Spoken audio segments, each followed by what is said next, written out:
Hello everyone. जैसे heading देख के आपको पता चल ही रहा होगा कि हम क्या करने वाले हैं। आज हम करेंगे electric potential due to a point charge, dipole and a system of charge. तीन की वजह से बेसिकली इलेक्ट्रिक पोटेंशियल यानी कि हमें वी फाइंड करना है। क्या करना है? हमें वी फाइंड करना है। किन की वजह से फाइंड करना है वो देखो। तो वी सबसे पहले हम लोग को जो वी फाइंड करना है वो किसकी वजह से? एक पॉइंट चार्ज की वजह से फाइंड करना है।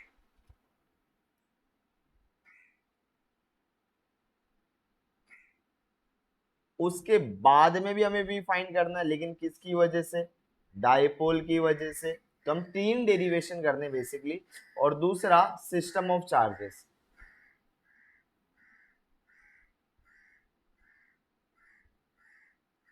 तो अगर एक चार्ज है तो डाइपोल में बेसिकली दो चार्ज हो गए, सिस्टम ऑफ चार्जेस में क्या हो जाएंगे? Greater than to.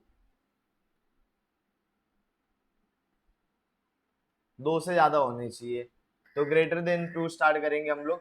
तो तीन कंडीशन है, इन तीन कंडीशन पे हमें क्या फाइंड करना है? पोटेंशियल फाइंड करना है। एक पॉइंट चार्ज है तो क्या करना होगा? डाइपोल है तो क्या करना होगा? और अगर सिस्टम ऑफ चार्जेस है तो क्या करना होगा? तो सबसे पहले हम लोग फाइंड करते हैं हमारा derivation for a point charge. हम जो इलेक्ट्रिक पोटेंशियल फाइंड करेंगे,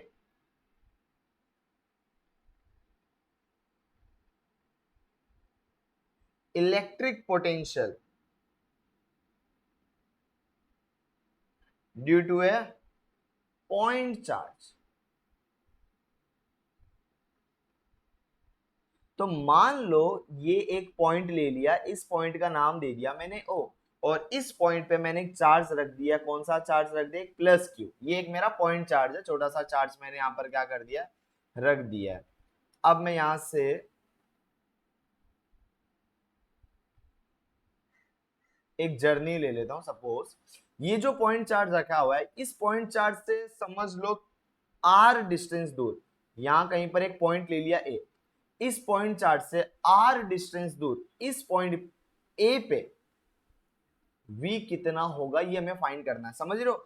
तो आपका चार्ज कहां रखा हुआ है? ये O पे रखा हुआ है। O पे एक पॉजिटिव चार्ज रखा हुआ है, जो कि यहाँ पर चार्ज रखा हुआ है। तो ये चार्ज क्या होगा? चार्ज की वजह से क्या होगा? इसके आसपास एक पोटेंशियल होगा।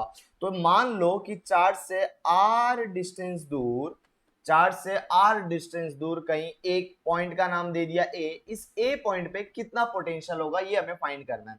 तो सबसे पहले मैं आपको बताने जाता हूं, कभी भी पॉइंट, एक पर्टिकुलर पॉइंट पे कितना वो नहीं फाइंड किया जाता, हमेशा पोटेंशियल डिफरेंस फाइंड किया जाता है। डिफरेंस फाइंड किया जा सकता है। आपको बोला इस पॉइंट पे कितना होगा, नहीं, हम नहीं फाइंड कर सकते। ये रियलिटी नहीं है। रियलिटी में क्या होता है? जैसे अगर आप कैसे फाइंड कर सकते हो, जैसे आपको एक पॉइंट दे दिया ए और एक पॉइंट दे दिया बी। तो ए और बी ये दो पॉइंट दे दिया, अब इन दोनों के बीच में डिफरेंस कितना ये तो हम फाइंड कर सकते हैं, लेकिन सिर्फ बोला कि सिंगल ए पे तो हम नहीं फाइंड कर सकते। तो उसके लिए हमें एक काम करना पड़ेगा। हम ऐसा कुछ थोड़ा बहुत अजम्पशन करेंगे।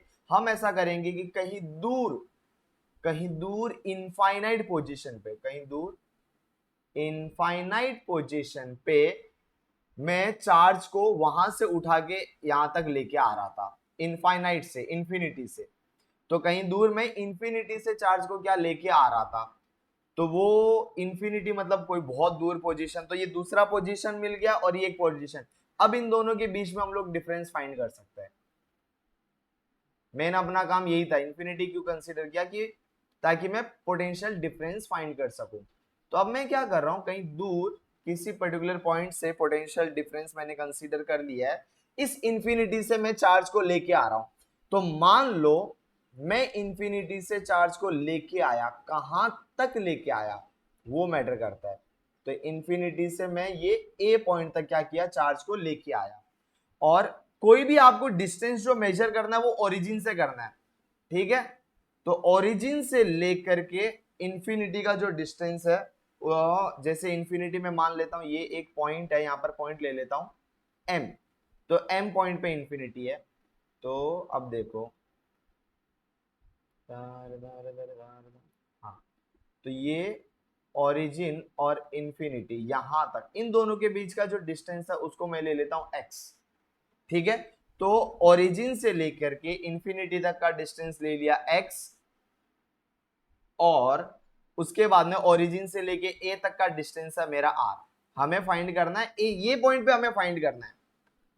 समझो डायग्राम में, बेसिकली जर्नी को समझो। आपने ओरिजिन पे एक प्लस क्यू चार्ज रखा, ये चार्ज से आर डिस्टेंस दूर एक पॉइंट लिया, इस ए पॉइंट पे आपका पोटेंशियल कितना होगा ये आपको फाइंड करना था, लेकिन आप किसी एक पर्टिकुलर पोटेंशियल का नहीं फाइंड कर सकते, इसलिए आपने इस लाइन को एक्सटेंड किया और आपने ऐसा माना कि आप कहीं इनफाइनाइट से पॉइंट ए पे क्या लेके आए, चार्ज को लेके आए। तो अब आपके पास दो लोकेशन आ गया, ये और ये। अब आप इन दोनों के बीच का डिफरेंस फाइंड कर सकते हो। तो इसकी वजह से हम लोग ने ये सारा जो दिख रहा है, हम लोग ने इतना सारा ये बखेड़ा किया ताकि हम दो डिफरेंस फाइंड कर सके। अच्छा, तो ये तो हम लोग ने कंसीडर कर लिया है। अब और कुछ बाकी रह गया, मुझे नहीं पता, जो भी बाकी रह गया। अच्छा, एज यूजुअल अब देखो, याद है आपको, अगर पोटेंशियल डिफरेंस फाइंड करना है, पोटेंशियल डिफरेंस कहां से कहां तक, पोटेंशियल डिफरेंस मतलब हमेशा क्या होता है, फाइनल माइनस इनिशियल ना। तो potential at O minus potential at infinity, आप ऐसे फाइंड कर सकते हो। और आपको पता है पोटेंशियल डिफरेंस कैसे किया जाता है, work done per unit charge. Potential difference is the work done per unit charge. देखो टेक्स्ट बुक में ना ये प्रोसेस नहीं लिखा हुआ है, मैं आपको एक्चुअल रीजन बता रहा हूँ, ताकि जब आप एंट्रेंस के लिए प्रिपेयर करो तो आपको एक्चुअल कॉन्सेप्ट पता होना चाहिए, क्योंकि एक दो चीजें स्किप हो गई है, हो जाते हैं, वो लोग भी इंसान है। तो मैं थोड़ा सा इसको आपको जो एक्चुअल कंडीशन है कि फ्रेम कैसे हुई, मैं आपको बता देता हूँ। तो अब यहाँ पर देखो, आपको पता है कि इनफाइनाइट पे हमेशा पोटेंशियल कितना कंसीडर करेंगे, जीरो। इन्फिनिटी पे हम पोटेंशियल कितना मान लेते हैं, जीरो। तो VO minus zero equals to work done per unit charge. ठीक है, work done per unit charge. अब ध्यान से सुनना, VO माइनस जीरो, तो आप अगर किसी में से भी जीरो अगर माइनस कर दोगे तो वो एज इट इज VO ही बचेगा। तो VO equals to work done per unit charge. अब आप VO लिखो या मत लिखो, अब मेन देखो हमारा काम हो गया। हमें क्या करना था, पोटेंशियल सिर्फ O पॉइंट की वजह से, O पॉइंट पे जो चार्ज रखा है इसकी वजह से A पे कितना क्रिएट होगा वो अपने को फाइंड करना था।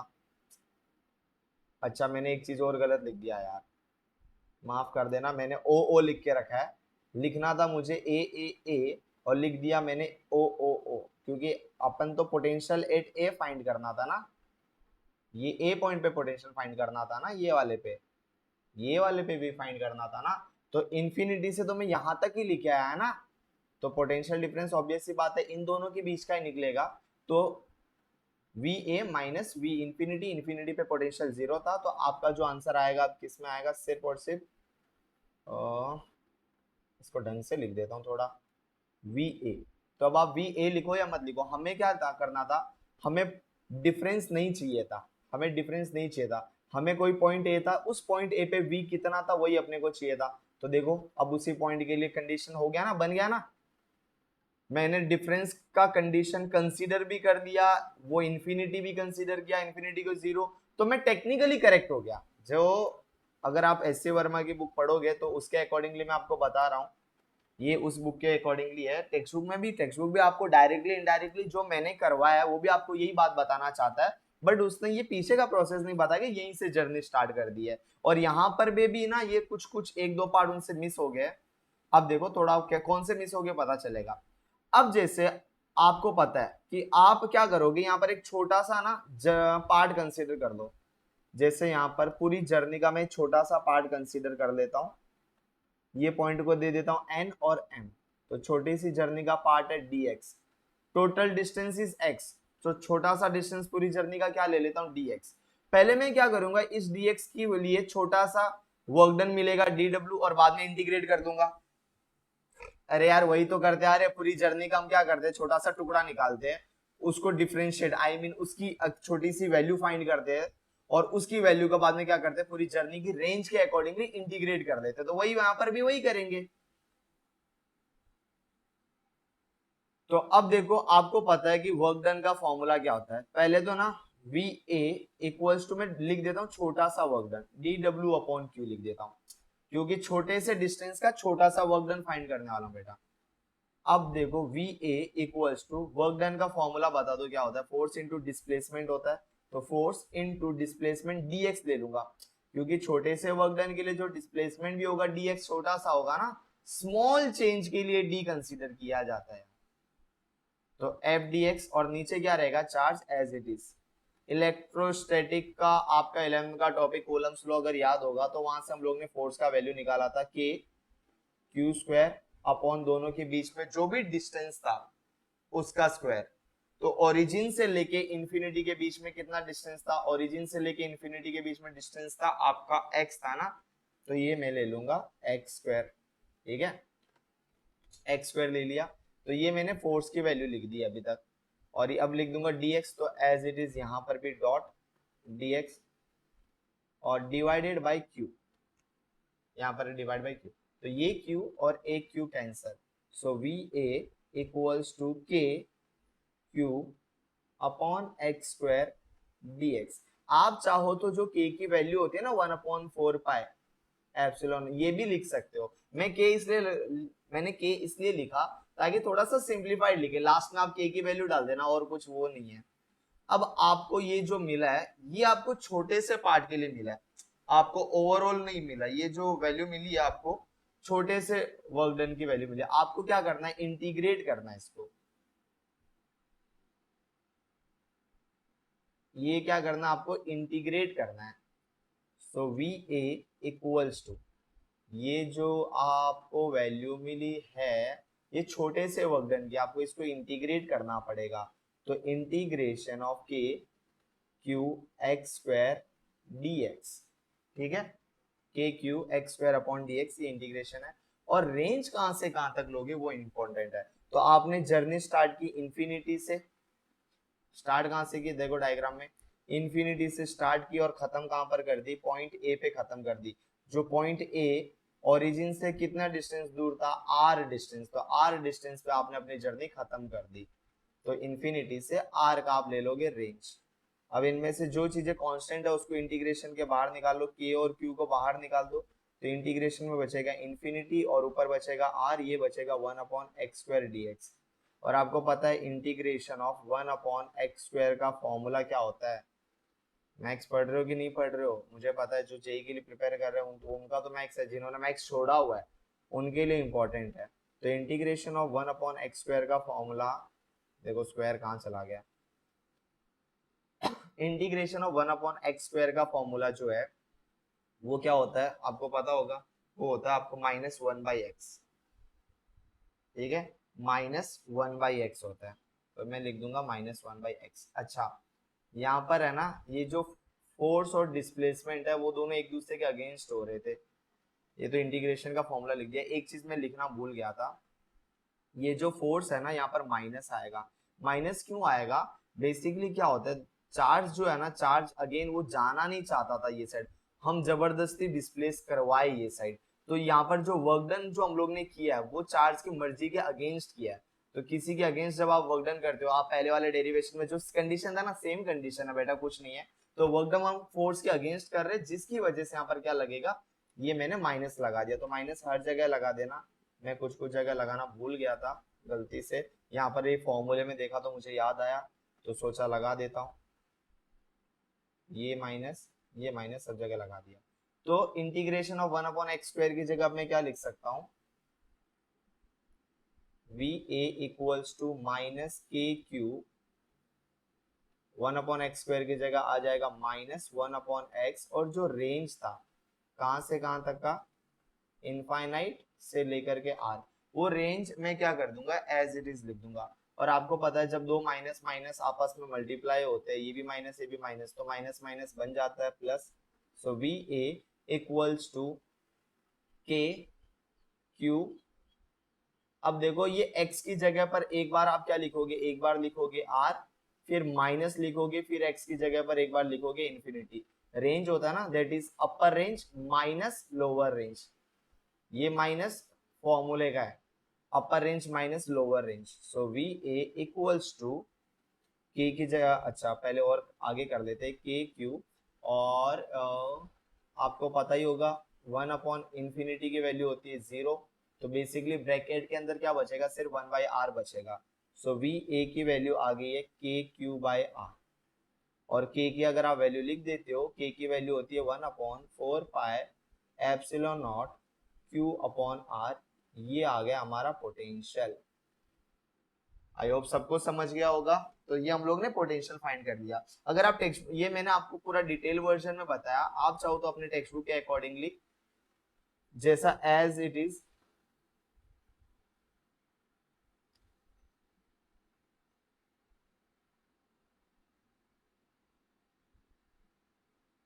टेक्स्ट बुक मेथड के अकॉर्डिंगली मैं बता देता हूँ। सिर्फ उन्होंने क्या किया है, सेम चीज किया है। उन्होंने क्या लिखा है, सबसे पहले फोर्स निकाल दिया, क्योंकि फोर्स का फॉर्मूला क्या होता है, कूलम्स लॉ के अकॉर्डिंगली 11 में पढ़ा था, 1/4 pi epsilon naught Q upon distance कितना था, एक्स स्क्वायर। तो फोर्स लिख दिया। सर उसमें क्यू स्क्वायर था, दो चार्ज है ना, तो क्यू स्क्वायर होना चाहिए था, लेकिन यहाँ पर एक ही चार्ज है तो स्क्वायर नहीं लिखा, सिर्फ फोर्स लिख दिया। ठीक है। फिर छोटा सा वर्क डन, तो डी डब्ल्यू ले लिया, छोटा सा वर्क डन।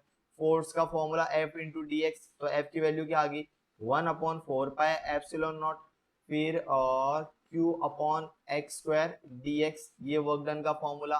बाद में अगेन जो इंटीग्रेट करना था, तो छोटे से वर्क डन का इंटीग्रेशन कितना हो जाएगा, टोटल वर्क डन अगर आपको फाइंड करना है तो इस डी डब्ल्यू को क्या करना पड़ेगा, इंटीग्रेट करना पड़ेगा। और इंटीग्रेशन की रेंज वही इंफिनिटी से आर की रेंज।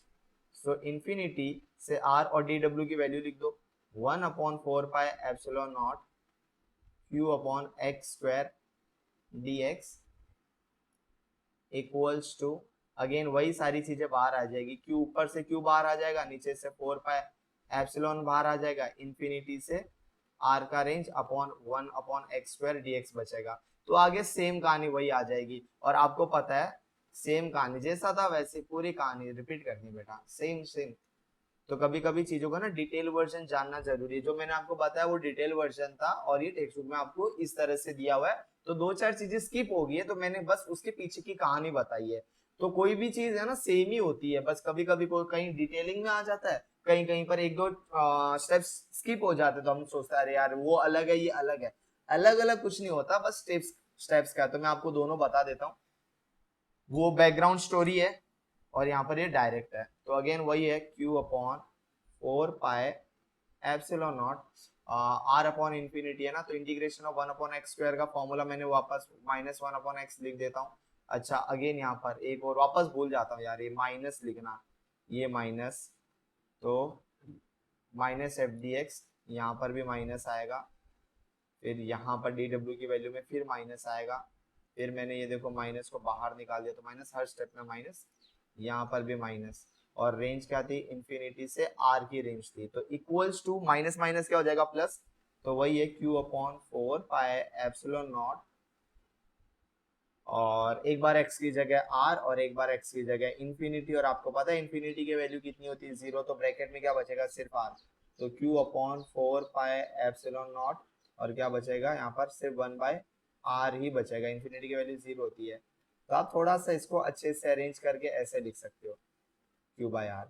तो अगेन ये क्या आ गया, वर्क डन आ गया, और जितना वर्क डन होगा उतना ही आपका क्या होगा, पोटेंशियल होगा, because work done equals to potential. Textbook के स्टार्टिंग में लाइन में देख दो, तो v equals to 1/4 pi epsilon naught q/r। ये आ गया आपका फॉर्मूला। अगर आपको याद होगा तो यहाँ पर अगर मैं कुछ कंफ्यूजन बताना चाहूँ, तो यहाँ पर पता चल रहा है ये तो कांस्टेंट है ये सारे टर्म, तो इसको छोड़ दो, क्यूब की भी वैल्यू फिक्स होती है। चेंज क्या हो सकता है, आपका आर जो है वो चेंज हो सकता है। और आर कैसा है, आर यहाँ पर नीचे डिवाइड हो रहा है, तो यहाँ पर बेसिकली क्या हो गया, जो आपका पोटेंशियल है वो इनवर्सली प्रोपोर्शनल हुआ किसको, आर को। और आपको याद होगा तो हम लोग ने 11th में इलेक्ट्रो स्टडी किया था, जिसके अंदर इलेक्ट्रिक फील्ड का जो रिलेशन था इसी आर के साथ, वो कैसा आया था, वो भी इनवर्सली प्रोपोर्शनल था, बट वो आर के स्क्वायर को इनवर्सली प्रोपोर्शनल था, और ये सिर्फ आर को क्या है, इनवर्सली प्रोपोर्शनल है। और इस पिक्चर को अगर हम लोग ग्राफ में पोर्ट्रेट करें तो कैसा होगा कुछ, देखो ये जो शेप है ना, ये बड़े काम आते हैं यार मेरे को एक्सप्लेनेशन के लिए। फटाफट ग्राफ बन जाता है ना एकदम स्ट्रेट लाइन। तो यहाँ पर ये ग्राफ है, अगर आप देखोगे तो आप टेक्स्ट बुक में देख सकते हो, ढंग से वहां पर बनी हुई रहेगी।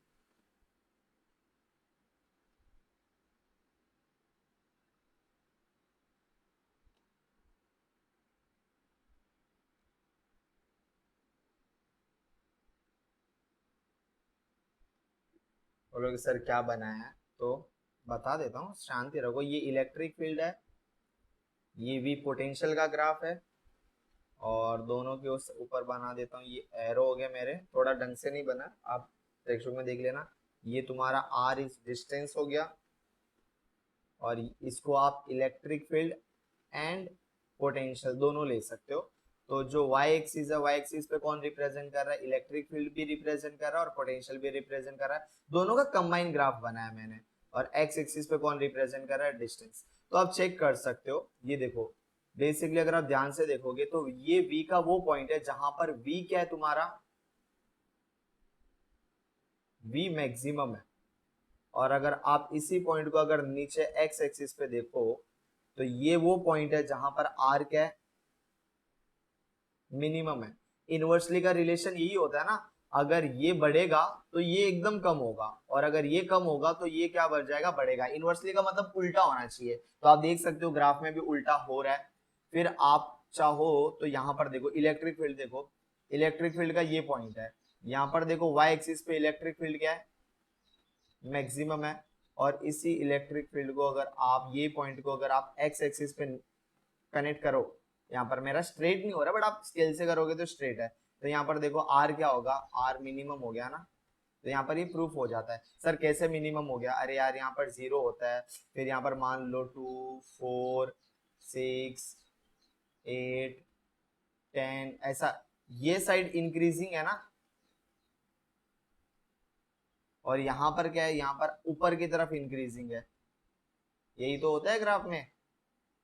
तो आप देखो जब E की और V की वैल्यू मैक्सिमम थी तो उसी ग्राफ में R की वैल्यू E और V के लिए क्या मिली, मिनिमम मिली, कम। हाँ अगर R यहाँ पर मिलता ना तो हम लोग बोल सकते थे कि मैक्सिमम है।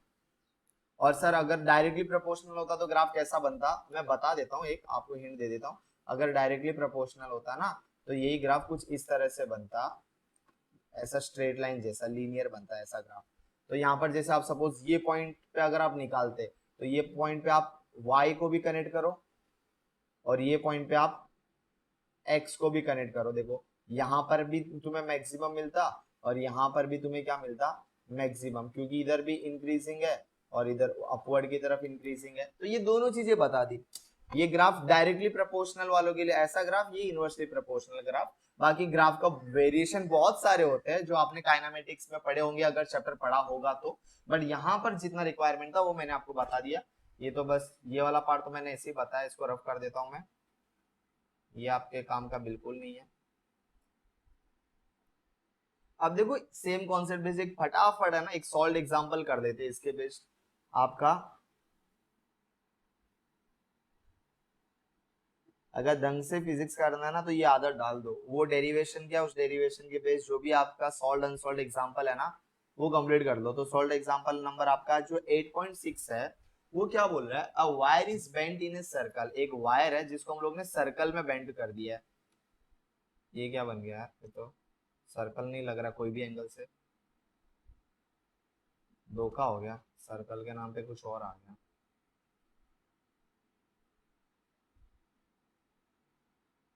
अब सही है, तो एक वायर सर्कल के शेप में बेंड हो चुका है, ठीक है, और उसका समथिंग कुछ रेडियस भी होगा। तो वो जो सर्कल में जो बेंड हो गया उस बेंड सर्कल पे बोला है कि उस पे जो चार्ज रखा हुआ है वो चार्ज रखा हुआ है 250 माइक्रोकूलम। तो सबसे पहले इसको एसआई में कन्वर्ट करो, माइक्रो को हटाओ तो क्या हो जाएगा, माइक्रो को हटा के कूलम में करूंगा तो माइक्रो को हटाऊंगा 10⁻⁻6 लगा दूंगा। तो ये मेरे पास चार्ज हो गया। उसके बाद में रेडियस कितना बोला उसने, उस वायर का जो रेडियस है वो 10 सेंटीमीटर बोला यार। सेंटीमीटर को मीटर में कन्वर्ट कर दो, तो यानी कि इसको क्या करना पड़ेगा, 10/100 मीटर, दैट इज कितना हो जाएगा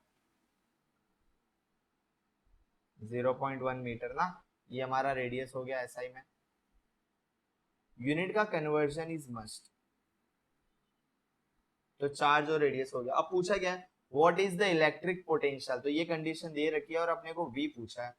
तो बताओ V का फॉर्मूला, अरे अभी अभी किया ना, 1 अरे V लिखना था मैं E लिख दिया, V पूछा है तो 1/4 pi epsilon not, 1/4 pi epsilon naught Q/R अभी किया ना। तो अब देखो 1/4 पाई की वैल्यू 9 इंटू 10⁻⁹, चार्ज कितना दे रखा है 250 into 10⁻⁻6 divided by R that is 0.1। तो 0.1 को ऊपर शिफ्ट कर दो, बेटर है। तो v equals to 9 into 10 to the power 9 into 250 into 10 to the power -6 और 0.1 पॉइंट का कितना डिजिट है, एक डिजिट है ना, तो ऊपर क्या लिख दोगे आप, इंटू 10 कर दोगे और नीचे डिवाइड बाय 1 रह जाएगा। तो डिवाइड बाय 1 लिखो या मत लिखो, बात तो एक ही है। तो कैलकुलेशन आप कर लेना और आपको आंसर आ जाएगा। मुझे पक्का विश्वास है कि आपको आंसर आ ही जाएगा। तो उसके बाद जो नेक्स्ट डेरिवेशन है, ये न्यूमेरिकल का जो नेक्स्ट डेरिवेशन है, वही जैसे हम लोग ने सीक्वेंस जो डिसाइड किया था वही है।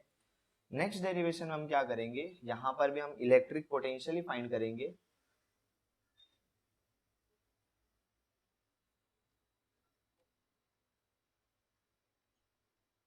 बट यहाँ पर रीजन अलग था, वहां पर एक पॉइंट चार्ज की वजह से इलेक्ट्रिक पोटेंशियल फाइंड किया था। अब हम लोग किसकी वजह से फाइंड करेंगे, electric potential due to an electric dipole.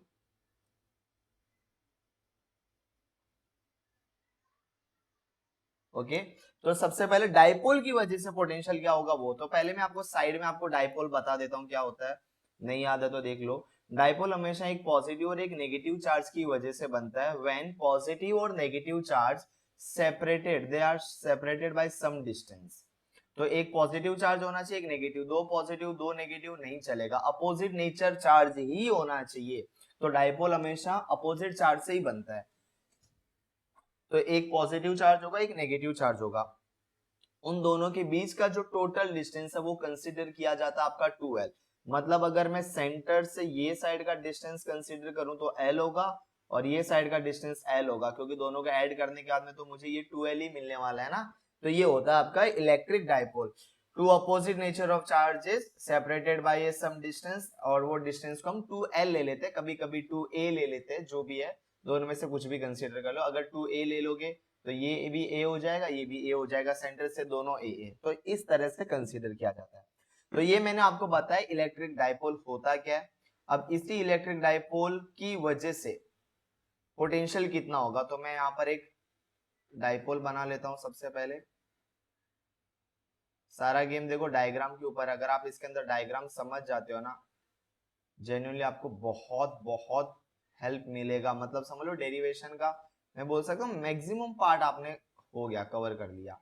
तो ये यहां पर मैं ले लेता हूं प्लस क्यू, यहां पर माइनस क्यू, और ये इसका सेंटर। तो सेंटर से क्या शेप वाइज लिख लेना सही रहता ना। तो सेंटर से ये जो डिस्टेंस और वही सेंटर से ये जो डिस्टेंस है, दोनों को मैं क्या ले लूंगा l। ये भी मेरा l, ये भी मेरा l, और सेंटर को कुछ नाम दे दो, तो मैंने दे दिया o। अब क्या बोला, ये आपका ये जो पार्ट है ये डाइपोल है, ठीक है। तो ये डाइपोल के कहीं पर भी आसपास कोई भी एक पॉइंट ले लो। जैसे मैंने यहां पर एक पॉइंट ले लिया, ये ले लिया पॉइंट, देखो यहां पर ये पॉइंट ले लिया, ये पॉइंट का नाम दे दिया C। तो इस डाइपोल में इस C पॉइंट पे कितना पोटेंशियल होगा ये हमें फाइंड करना है। देखो कभी भी ना कोई भी डेरिवेशन करो ना, तो आपको ये पता होना बहुत जरूरी है डियर कि आपको उस डेरिवेशन में करना क्या है। पहले तो ये समझना जरूरी है, वो लर्निंग हैबिट मत रखना, पहले समझो कि डेरिवेशन में करना क्या है, उसके बाद में कैसे करना है वो बात की बात है। अगर ये समझ गया ना कि करना क्या है तो चीजें इजी हो जाती है। तो इस पॉइंट पे v फाइंड करना है, ठीक है। तो हम v फाइंड करेंगे इस पॉइंट पे। तो ये पॉइंट C यहां पर मैंने नाम दे दिया, इसका नाम पॉइंट C। तो पॉइंट C को ना मैं दोनों जगह से कनेक्ट कर देता हूं। सबसे पहले तो ये पॉइंट C को मैं यहां से भी कनेक्ट कर दूंगा।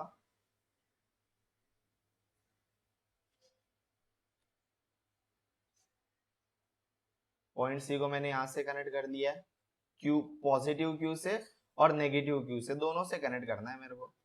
तो ये यहां से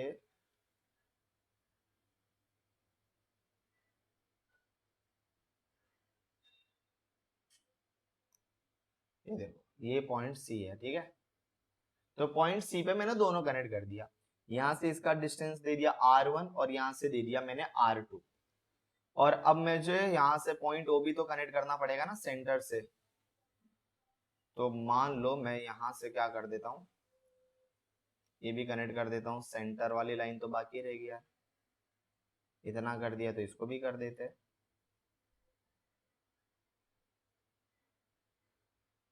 ठीक है, ये भी मैंने कनेक्ट कर दिया, इसका नाम दे दिया आर। ये मेरा मेन डायग्राम बना है अभी अभी देखो। और आपको पता है कि ये जो डिस्टेंस है ये एल है, ये भी एल है, आपको सारे डिस्टेंस पता है। अब देखो मुझे क्या, देखो सी पे ना दो चार्ज की वजह से पोटेंशियल बन रहा है। अगर आप सी पे देखो तो सी पे जो पोटेंशियल है वो दो चार्जेस की वजह से बन रहा है। एक बन रहा है आपका charge because of plus Q की वजह से, तो जो पॉजिटिव प्लस क्यू की वजह से बन रहा है उसको ले लेता हूं V1, जो पॉजिटिव चार्ज की वजह से। और पोटेंशियल का देखो, जस्ट अभी हम लोग ने एक चार्ज की वजह से पोटेंशियल कितना होता है, जस्ट अभी हम लोग ने डिराइव किया था, बोलो मत इससे पहले वाला डेरिवेशन, 1/4πε0, ऊपर पॉजिटिव क्यू अपॉन डिस्टेंस कितना है दोनों के बीच में R1। तो ये पॉजिटिव चार्ज से ये सी पॉइंट पर इस पॉजिटिव चार्ज की वजह से कितना पोटेंशियल बनेगा, ये इतना पोटेंशियल बनेगा। डिटेल में समझो चीजों को। फिर वैसे ही V2 यानी कि अब नेगेटिव चार्ज की वजह से ये पॉइंट सी पे कितना पोटेंशियल बनेगा, समझ रहे हो। तो V2, तो सारी चीजें सेम ही रहेगी, फॉर्मूला वही रहेगा, 1/4πε0 नेगेटिव क्यू अपॉन आर। अरे इन दोनों के बीच का डिस्टेंस क्या है, R2, तो ये लिख दूंगा मैं R2। चार्ज का नेचर नेगेटिव था तो नेगेटिव लिख दिया, ऊपर वाले में पॉजिटिव था पॉजिटिव, दोनों की वजह से सी पॉइंट पे कितना बन रहा है वही मैं फाइंड कर रहा हूँ, और कुछ एक्स्ट्रा नहीं कर रहा हूँ, सिंपल। तो मुझे टोटल फाइंड करना है सी पे, ठीक है। सिंस जो हमारा ये जो V है एक स्केलर क्वांटिटी है, V तुम्हारा क्या है, एक स्केलर क्वांटिटी है, तो आप डायरेक्टली निकाल सकते हो। तो टोटल पोटेंशियल कितना होगा, ऑब्वियस सी बात है, वो टोटल पोटेंशियल फाइंड करना, तो मुझे V1 और V2 को क्या करना पड़ेगा, ऐड करना पड़ेगा। तो V1 की वैल्यू और V2 की वैल्यू लिख दूंगा 1/4πε0 प्लस क्यू अपॉन R1, फिर बीच में प्लस का साइन, फिर अगेन V2 की value 1/4πε0 minus Q upon R2। अगर आप ध्यान से देखो तो मैं इन दोनों में से क्या वो चीजें जो कॉमन निकाल सकता हूँ, देखो Q और Q, ऊपर क्या है, ऊपर Q और Q कॉमन निकाल सकता हूँ, पॉजिटिव नेगेटिव नहीं निकाल रहा हूँ, सिर्फ Q कॉमन निकाल रहा हूँ। ऊपर मैंने Q कॉमन निकाल दिया, नीचे इधर और इधर से 4πε0 कॉमन निकाल सकता हूँ, तो मैंने 4πε कॉमन निकाल दिया। ब्रैकेट में क्या बचा, यहाँ पर 1/R1 बचा, फिर ये प्लस और ये माइनस, प्लस माइनस क्या हो जाएगा, माइनस, तो -1/R2, ये मैंने निकाल दिया। ठीक है, ये क्यू को थोड़ा ऐसा कर देता हूँ, ऐसा लग रहा है इसको पोलियो हो गया था, ढंग से लिख देता हूँ। चलो ठीक है, तो ये हमारा यहां तक हो गया। अब आगे आपको क्या करना है, ध्यान से समझना। अब R1 और R2 की वैल्यू कितनी होगी वो डायग्राम से निकालना है, थोड़ा सा ज्योमेट्री करना है, ठीक है। अब ज्योमेट्री करने के लिए एक चीज ध्यान से सुनना, ध्यान से समझना, ये पार्ट अगर समझ गया गेम हो गया। R1 और R2 की वैल्यू निकालनी है, ठीक है। R1 और R2 की वैल्यू निकालनी है। देखो अगर ये यहाँ पर आपको यहाँ से ये जो एंगल है, कितना एंगल है, थीटा एंगल है, मैं मान लेता हूँ थीटा एंगल है। अगर ये तुम्हारा 90 वाला एंगल होता है, ऐसा 90 डिग्री वाला एंगल होता, तो आप पाइथागोरस थ्योरम से R1 की और R2 की निकाल सकते हो। बट राइट एंगल ट्राइंगल नहीं होने की वजह से हम यहाँ पर बहुत ही दुखद के साथ कहना पड़ रहा है कि पाइथागोरस नहीं निकाल सकते, तो कुछ कंस्ट्रक्शन करना पड़ेगा, कुछ ज्योमेट्री करनी पड़ेगी। बट उससे पहले मैं आपको कुछ चीज बताना चाहता हूँ। एक 11th का टॉपिक था वेक्टर, मुझे पता नहीं आपको कितना याद है, बट मेरा फर्ज बनता है कि मैं आपको याद दिला दूं एक बार। तो देखो जैसे एग्जांपल मैं आपको कुछ बताना चाहता हूं, जैसे एग्जांपल ये देखो, अगर यहाँ पर यहाँ से कोई ऑब्जेक्ट जा रही है ऐसा, ठीक है, कितना एंगल, थीटा एंगल जा रही है। आप एक्स वाई गया भाड़ के अंदर, एक्स वाई वो छोड़ो, कौन एक्स है कौन वाई है उसको छोड़ो, अगर आपका थीटा है, ठीक है, यहाँ पर कोई फोर्स लग रहा है, इस डायरेक्शन में आपका फोर्स लग रहा है, ठीक है, तो फोर्स का ये साइड कितना कंट्रीब्यूशन होगा और ये साइड कितना कंट्रीब्यूशन होगा, मतलब एक्स एक्सिस और वाई एक्सिस, चलो लिख ही लेता हूँ, एक्स वाई, एक्स एक्सिस में कितना पार्ट होगा, कंपोनेंट कितना होगा। कंपोनेंट अगर आपने निकालना सीखा है, नहीं सीखा है तो ऑब्वियस सी बात है उसको जाके सीखो, बहुत इंपॉर्टेंट है हर जगह, बाकी मैं बता ही रहा हूं यहाँ पर आप लोगों को। तो जो थीटा होता है, along the theta F cos theta ले लिया जाता है, और वो जो थीटा वाली लाइन को, ये कौन सी होगी, थीटा वाली एक्सिस होगी ना, ये एक्स, जरूरी नहीं कि एक्स में ही हमेशा कॉस आएगा, ऐसा कुछ नहीं है। जहां तुम्हारा थीटा रहेगा, थीटा के अलोंग वाला जो एक्सिस होगा उसको कॉस लेना है, और इस थीटा को जो परपेंडिकुलर होता है उसको साइन थीटा लिया जाता है। तो ये एफ साइन थीटा हो जाएगा। तो बेसिकली आपने देखा कि ये फोर्स था, थीटा यहां पर था, तो जिसकी वजह से ये हो गया एफ कॉस थीटा, और ये देखो ये वाला लाइन इसको कोई साइड से देख लो परपेंडिकुलर था, तो जिसकी वजह से ये जो एक्सिस है ये हो गया एफ साइन थीटा। तो ये हो गया एफ साइन थीटा और ये वाला हो गया कॉस थीटा। यही सेम चीज मैंने क्यों बताया, क्योंकि यहाँ पर अपने को अप्लाई करना है, जरूरत पड़ेगी बेटा। कैसे क्या वो भी बता देता हूँ, ये रफ कर देता हूँ यार, ये रफ वर्क था, आपको बस समझाने के लिए मैंने लिखा था। अब देखो कंस्ट्रक्शन, ये जो नीचे मैंने लेंथ लेंथ लिखा है ना, इसको मैं हटा रहा हूँ थोड़ा सा, आपको पता ही चल गया लेंथ क्या है। कंस्ट्रक्शन करूंगा तो मैं देखो पहला कंस्ट्रक्शन क्या करूंगा, यहां से एक परपेंडिकुलर लाइन बना दूंगा मैं ऐसा, ठीक है। तो मैं थोड़ा सा यहां से शेप वगैरह परपेंडिकुलर लाइन ड्रॉ कर देता हूं मैं।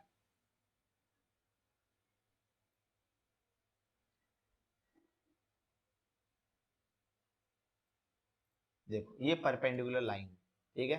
तो ये देखो ये है आपकी लेंथ एल, और ये वाली लाइन देखो, ये वाली एक्सिस कौन सी है, अलोंग द थीटा है ना, ये वाली अलोंग द थीटा, ये देखो ये थीटा, तो ये वाली लाइन अलोंग द थीटा है। तो ध्यान से सुनना, यहां से लेकर के यहां तक के पार्ट को मैं नाम दे दूंगा एल कॉस थीटा, क्योंकि along the theta cos theta होता है। अगर आप इसको देखो तो ये यहां से भी परपेंडिकुलर है, ये यहां से भी परपेंडिकुलर है। तो मैंने बताया था ये इसको जो परपेंडिकुलर होता है उसका नाम क्या होगा, एल साइन थीटा। अरे नहीं समझे, नहीं समझे, अरे देखो तुम्हारे चक्कर में बीच की लाइन गायब होगी। एक सेकेंड यार, और बीच वाली लाइन में ड्रॉ कर देता हूँ।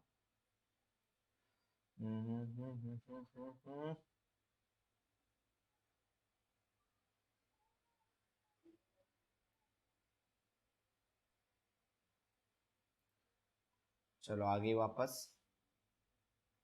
हाँ, तो ये देखो अगर आप यहाँ पर देखो ध्यान से देखो, तो ये कुछ लाइन आपकी ऐसी थी, तो ये पार्ट थीटा, थीटा था आपका, ये जो एंगल था थीटा। तो ये जो एक्सिस थी कौन सी वाली, ये जो ग्रीन वाली एक्सिस बना रहा ना ये वाली, ये अलोंग द थीटा, तो इसको आप कॉस थीटा लोगे। फिर ये वाली लाइन को जो परपेंडिकुलर होगी, यानी कि ये देखो ये परपेंडिकुलर है ना, तो इसको साइन थीटा लोगे। साइन और कॉस किसका ले कंपोनेंट निकाल रहे हो आप, लेंथ का कंपोनेंट निकाल रहे हो, तो ये एल कॉस थीटा लोगे और इसको एल साइन थीटा लोगे। ये बेसिक चीज है, और इसको ज्यादा डिटेल में ऑब्वियसली बात है इस 12th में इलेक्ट्रोस्टैटिक में इस कॉन्सेप्ट को मैं डिटेल में नहीं पढ़ा सकता, इसके लिए आपको आपका 11th का वेरी बेसिक यार सेकंड टॉपिक है वही रिफर करना पड़ेगा। जब उसके ऊपर वीडियो बनाऊंगा तो देख लेना जरूर। तो यहाँ पर मैंने आपको बता दिया दो कंपोनेंट लिया, ये बेसिकली कोई बताता भी नहीं है, क्योंकि हम टीचर्स भी ऐसा मान के चलते हैं कि ऑब्वियसली आपने अपनी 11th की जर्नी कंप्लीट की है तो ये आपको आता होगा, तो बट फिर भी मैंने बता दिया यहाँ पर कि कॉस थीटा साइन थीटा निकाल लिया, ठीक है। अब आप जो ये वाला ट्राइंगल है आपका कौन सा, ये देखो, अच्छा वो बाद में करेंगे। वैसे ये तो इस ट्राइंगल के लिए कहानी होगी पूरी, ये वाले ट्राइंगल के लिए, क्योंकि अब ये देखो ये 90 डिग्री बन चुका है, ये 90 डिग्री, तो यहां पर अब तुम पाइथागोरस थ्योरम अप्लाई कर सकते हो। तो यहां से तुम इसकी वैल्यू निकाल सकते हो, R1 की वैल्यू निकाल सकते हो, ठीक है। R1 की वैल्यू पाइथागोरस थ्योरम के अकॉर्डिंगली क्या होता है, R1 का स्क्वायर इक्वल्स टू, ये हाइपोटेनियस है ना, ये वाली हाइपो, हाइपो है ना यार, ये वाली साइड हाइपो, तो बाकी दोनों साइड का स्क्वायर ले लोगे, तो एक साइड क्या बच गई, ये तो बन गई आपकी एल, एक साइड ये होगी और एक साइड ये होगी, तो R1 का स्क्वायर क्या ले लोगे, चलो मैं वहां नहीं कर रहा हूँ, थोड़ा सा नीचे करता हूँ। ये ट्राइंगल से निकालो, पहले R1 के तो लिख लो। तो मान लो R1 स्क्वायर इक्वल्स टू एक है आपकी एल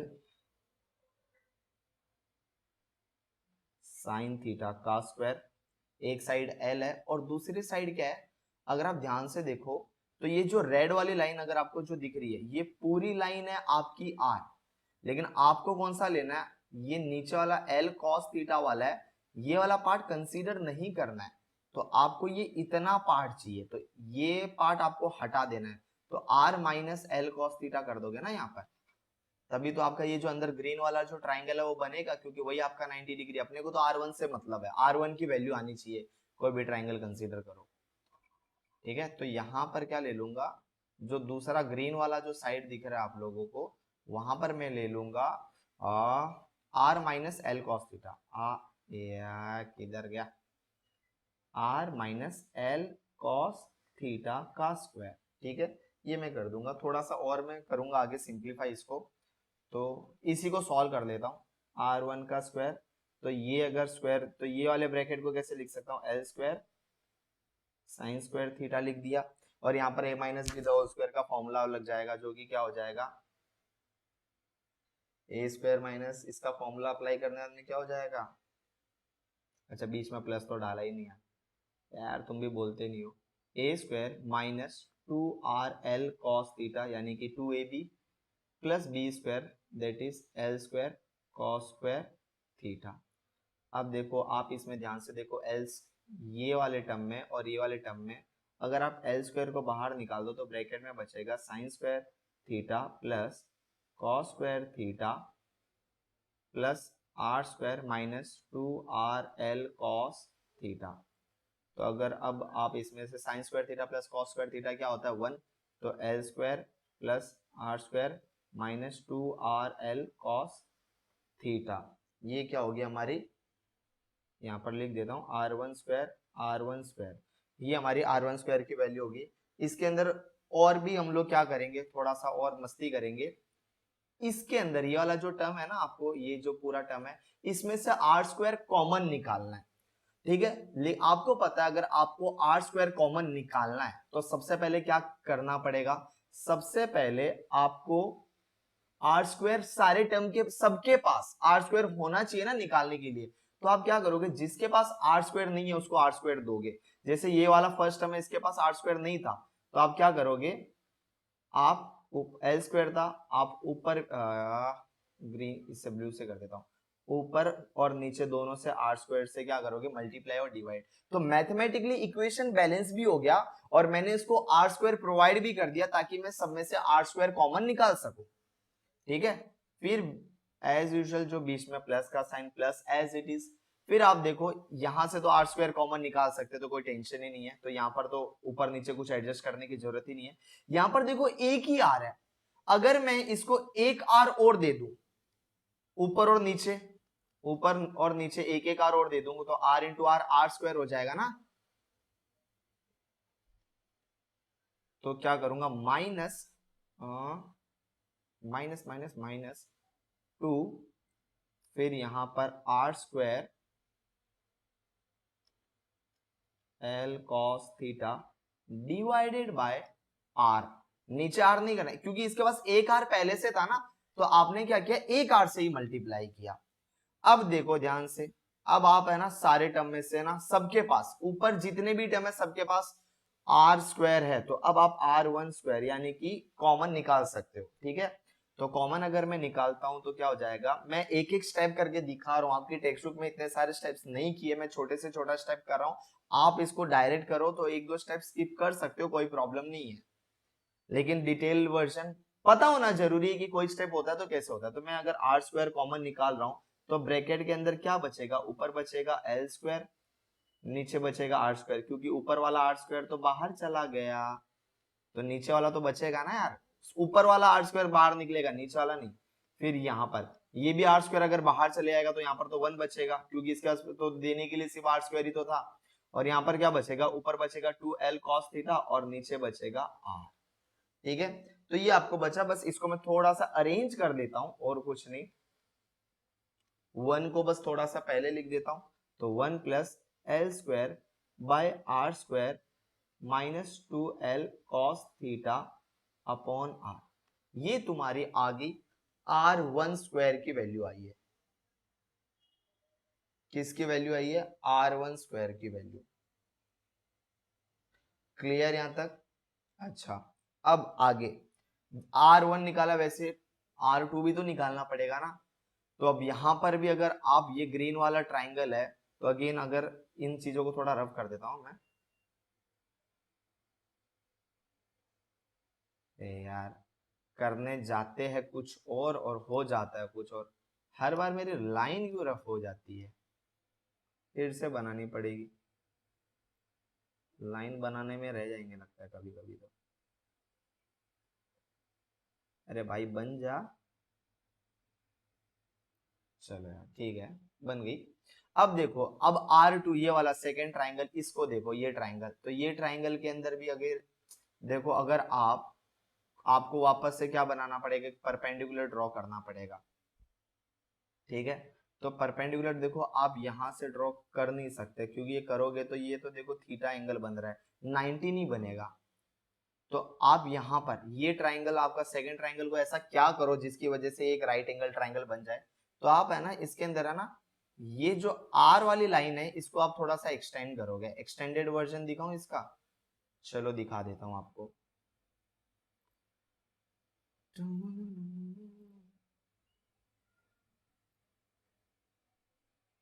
ये लाइन को आप एक्सटेंड कर दोगे नीचे की तरफ, ठीक है, एक्सटेंड कर दिया। और अब आप एक और ड्रॉ कर दो, यहां से कंस्ट्रक्शन देखो, फिर यहां से माइनस क्यू से,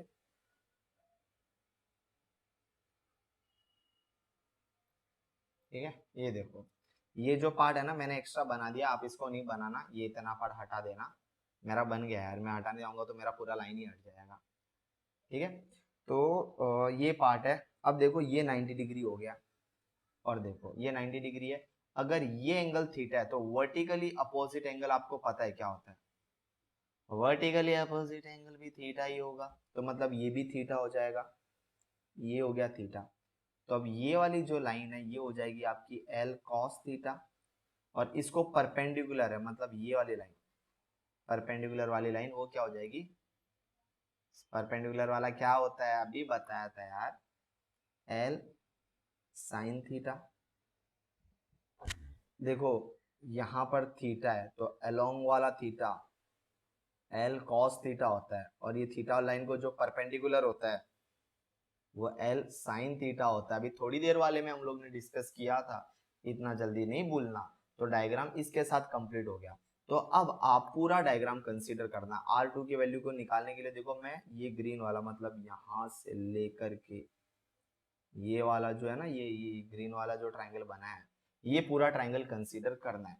तो देखो ये जो ग्रीन वाली ये साइड वाली जो वैल्यू है ये क्या होगी, यहां से लेकर के यहां तक की वैल्यू है R, और उसके नीचे की क्या है L cos थीटा। तो R plus L cos theta लेना है।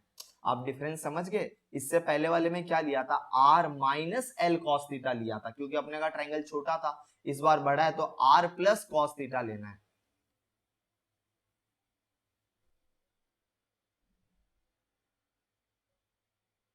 देख लो मैं यहाँ पर बता देता हूँ, जैसे R2 की वैल्यू निकालनी है ना, तो R2 का स्क्वायर, दोनों साइड का स्क्वायर देना पड़ेगा। तो एक साइड का स्क्वायर यानी कि L साइन थीटा, ये हाइपो है ना, R2 हाइपोटेनियस बन गई, तो L साइन थीटा का स्क्वायर प्लस क्या हो जाएगा R plus L cos theta का स्क्वायर। और सेम जो प्रोसेस अभी किया था वही करना है। तो मैं रख दे, यहाँ से रफ कर देता हूँ, नीचे हम लोग करेंगे, यहाँ पर गंदगी नहीं करेंगे। ये हटाया, ये हटाया, ये हटाया, उसके बाद में अंदर का पार्ट हटाया, ये भी हटा दिया, ये हटाया। डायग्राम थोड़ा अच्छा दिखना चाहिए ना। तो उसी तरह से इसको इक्वेशन 1 लिख देता हूं मैं यहाँ पर, R2 का वैल्यू R2 स्क्वायर, तो सेम वैल्यू आएगा। अगर आप R2 के लिए, आपको वापस से पूरा प्रोसेस करने की जरूरत नहीं है, बट स्टिल आप करना चाहो तो कर सकते हो, मैं करके बता भी सकता हूँ।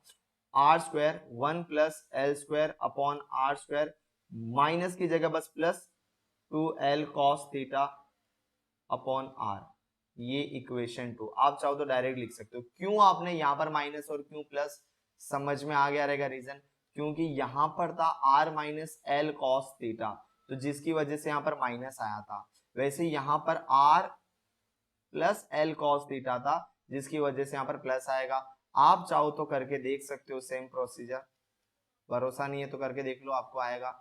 साइड में चाहिए चाहिए तो मैं करके भी बता देता हूँ, लेकिन इतना करने की जरूरत नहीं है।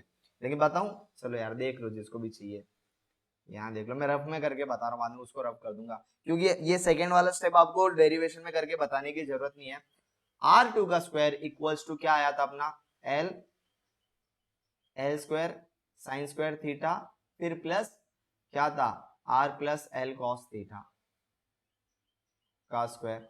तो वही होगा यार, R2 का square L square sine square theta, फिर A plus B the whole square का फॉर्मूला ये वाले ब्रैकेट पे A square plus 2 RL cos theta plus L square cos square theta. तो ये एल कॉस स्क्वायर थीटा और L sine square theta में से क्या होगा, एल स्क्वायर कॉमन निकाल देना, ब्रैकेट में आ जाएगा sign square theta plus cos square, अरे देख रहे हो ना सेम ही जा रहे हैं, R square plus 2 RL cos theta, same to same है, ये दोनों मिलके क्या हो जाएगा, 1 हो जाएगा। तो L square plus R square plus 2R, sine का डिफरेंस है, बाकी अगर देखो सारे टर्म है।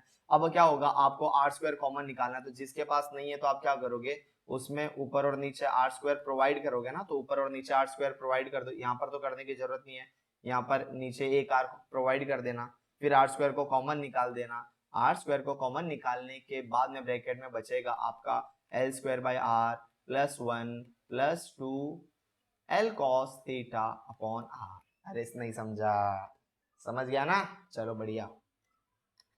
मैं ये रफ कर देता हूँ भाई, अगर मैं ऐसे रफ करने गया तो मेरे को 2-3 दिन लग जाएगा, डायरेक्टली हटा देता हूँ, ये गया।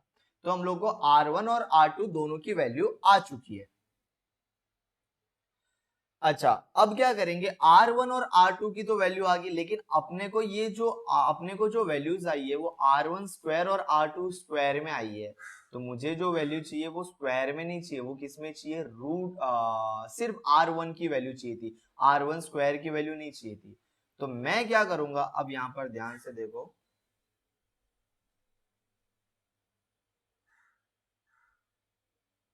इतना लिख कर लेता हूं, तो ये साइड में लिख लेता हूं, जो मेरी R1 की वैल्यू है वो क्या आई है, R1 square equals to R square bracket में 1 plus L square by R square minus 2L cos theta by R. ठीक है, देखो ज्यादा ही नीचे चला गया ना, minus 2L cos theta by R, ये होगी वैल्यू। और ये साइड में लिख लेता हूं, R2 square equals to R square 1 plus L square by R square plus 2L cos theta by R. अब देखो क्या करना है, मुझे यहाँ पर इस R1 में से स्क्वायर हटाना है, तो क्या करूंगा, वही taking square root on both the side, taking square root on both the side. ठीक है, टेक्स्ट बुक में जितना है ना, एक्चुअल में रियल में डबल हो जाता है, क्योंकि वो डायरेक्ट स्टेप है, कुछ बच्चों को नहीं समझ में आते हैं। आप कुछ कुछ जो सिंपल स्टेप्स होते हैं ना, जो आपको लगता है कि आप डायरेक्टली कर सकते हो तो कर लिया करो, कोई प्रॉब्लम नहीं है। जैसे R1 के लिए पूरा प्रोसीजर फॉलो करो, R2 की उसके अकॉर्डिंगली सिर्फ साइन चेंज करके वैल्यू लिख सकते हो। मैं यहाँ पर दोनों बता देता हूँ, तो दोनों साइड स्क्वायर लूंगा, तो आपको पता है जब अगर मैं ये बेसिक बात तो आपको पता है, अगर ए स्क्वायर होता है और उसके ऊपर मैं रूट लेता हूँ तो स्क्वायर और रूट कैंसिल ईच अदर। और सपोज अगर ए के ऊपर रूट है और मुझे ये रूट हटाना है, तो मैं क्या लिख सकता हूँ, ए रेस टू हाफ लिख सकता हूँ ना, बिकॉज रूट की वैल्यू 1/2 होती है। जैसे क्यूब रूट होता तो ए रेस टू 1/3 लिख देता, फोर्थ रूट होता तो ए रेस टू 1/4। तो रूट की जो वैल्यू होती है वो होती है हाफ। जैसे अंडर रूट ए है तो आपको रूट हटाना है बिना स्क्वायरिंग किए हुए, तो आप ए रेस टू हाफ भी लिख सकते हो। तो हाफ का मतलब ये रूट ही होता है। कुछ जिसको पता रहेगा बोला सर क्या बता रहे हो बेटा, अरे हाँ बेटा बताना पड़ता है, बहुत लोगों को नहीं पता, पूरा एकेडमिक ईयर ऑनलाइन में गया ना तुम लोग का, इसके लिए बता रहा हूँ ये सब। तो ये यहाँ पर बचेगा सिर्फ R1 इक्वल्स टू, अब देखो यहाँ पर ये सारी चीज, ये पूरा क्या आ जाएगा, रूट के अंदर आ जाएगा। तो R square 1 plus L square by R square minus 2L cos theta by R, ये पूरा क्या आ गया, रूट के अंदर आ गया।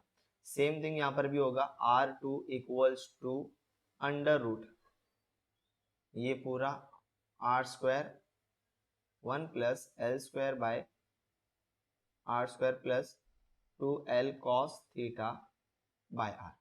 अब आप इसमें से ध्यान से देखो तो आर स्क्वायर वाला जो पार्ट है, ये वाला पार्ट रूट के बाहर आ जाएगा, क्योंकि स्क्वायर और रूट इन इसके लिए तो कैंसिल हो सकता है। तो r1 इक्वल्स टू ये वाला पार्ट रूट के बाहर आके क्या बचेगा, सिर्फ r। और same thing r2 equals to R square root के बाहर आके क्या बचेगा, सिर्फ r।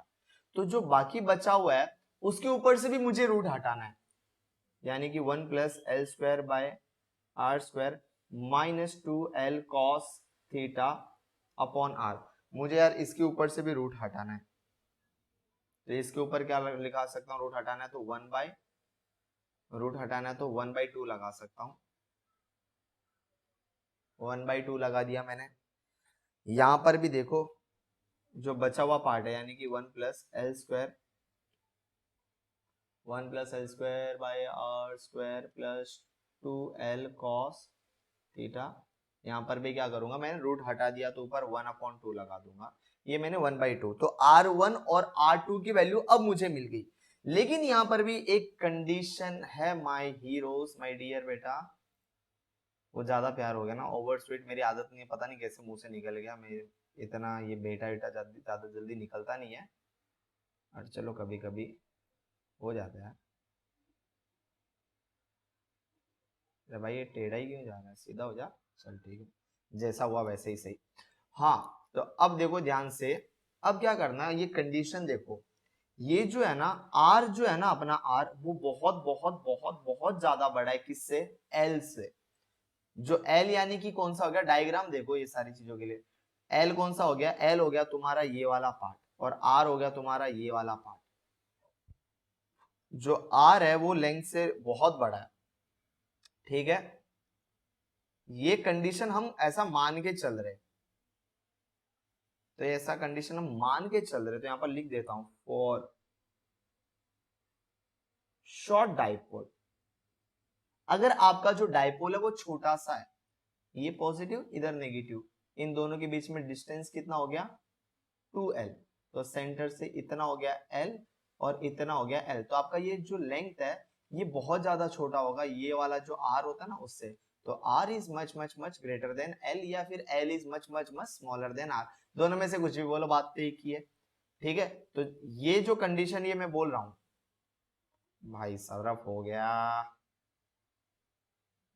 ये जो कंडीशन में बोल रहा हूँ ये इसके लिए और इसके लिए, दोनों के लिए एप्लीकेबल है, किसी एक की बात नहीं कर रहा हूँ। तो फोर्स शॉर्ट डाइपोल आर की जो है ना वो एल से बहुत ज्यादा बड़ा है। तो जब आर आपका बहुत ज्यादा बड़ा है तो जो L square upon R square ये जो पार्ट है, इस पार्ट को हम क्या कर सकते हैं, नेग्लेक्ट कर सकते हैं, कैन बी निग्लेक्टेड। क्यों नेग्लेक्ट कर सकते हैं मैं बता देता हूं। जैसे अगर आपका एल अगर छोटा है, जैसे मान लो 0.1 है, ठीक है। तो एल की, ये एल की वैल्यू है, और आपका बड़ा है, मतलब एल मान लो कि कितना, 200 मान लो, ठीक है। ये दोनों एक दूसरे के कंपैरिजन में बहुत छोटा है। तो एल अगर 0.1 है, तो अगर आप उसका स्क्वायर करोगे, नीचे 200 का स्क्वायर करोगे, तो 0.1 का स्क्वायर 0.01 आ जाएगा, 200 का स्क्वायर कितना आ जाएगा, लगभग 4, 1 2 3 4।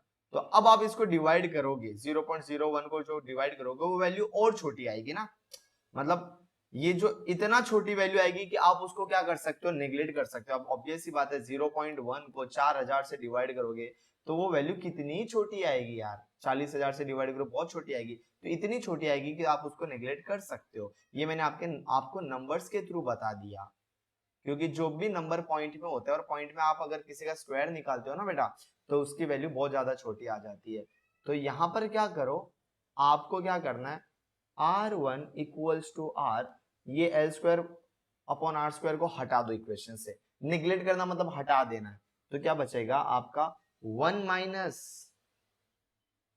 2l by R cos theta, और R2 की value R into 1 plus 2l by R cos theta. ये हमारी R1 और R2 की वैल्यू आ गई। अच्छा ऊपर हाफ लिखना ना भूलना, वरना रॉन्ग हो जाएगा। तो दोनों के ऊपर मैंने हाफ भी लगा दिया, दोनों की वैल्यू भी निकाल दी, R1 और R2 की। अब जो हमारा, लेकिन अपने को अगेन देखो कैसे स्टेप चाहिए, कैसे किया, अपने को मिला था R1 स्क्वायर, तो R1 स्क्वायर को मैंने सिर्फ R1 में कन्वर्ट किया। अब अगर आप ध्यान से देखो तो मुझे 1/R1 के फॉर्मेट में चाहिए। लालच है कि बढ़ते ही जा रहा है, कहां से ये देखो, ये था ना, यहां पर सब्स्टिट्यूट करने के लिए तो निकाल रहे हम लोग। तो यहां पर ये जो R1 और R2 जो आपको दिख रहा है, इस R1 तो ये 1/R1 और 1/R2 की जगह डालना है ना, तो यहां पर वो भी कर लेते हैं यार, इतना कर दिया तो इतना भी कर ही लेंगे ना। अब तो हम जंग जीतने के एकदम काफी करीब आ गए। अच्छा, सो 1/R1, तो जो भी R1 की वैल्यू आई है उसको अगर आप अपॉन में डाल देते हो, तो 1/R1 that is 1/R into 1 minus 2L by R cos theta raise to 1/2, और 1/R2 की वैल्यू क्या लिख दोगे, वो भी वही है 1/R 1 plus 2L by R cos theta raise to half. अब आप क्या करो, ये जो ब्रैकेट वाला टर्म है इसको ऊपर लेके चले जाओ, इसको ऊपर लेके चले आओ, सिंप्लीफाई कर रहे हैं यार चीजों को। बोला सर, सर ये तो धोखा है, फिजिक्स के नाम पे मैथ्स करवा रहे हो आप। तो फिजिक्स और मैथ्स दोनों एक ही है, इसीलिए मैंने चैनल का नाम पीएम ब्रदर्स रखा है। फिजिक्स के बिना मैथ्स नहीं, मैथ्स के बिना फिजिक्स नहीं, दोनों मिलजुल के जो होता है वही होता है।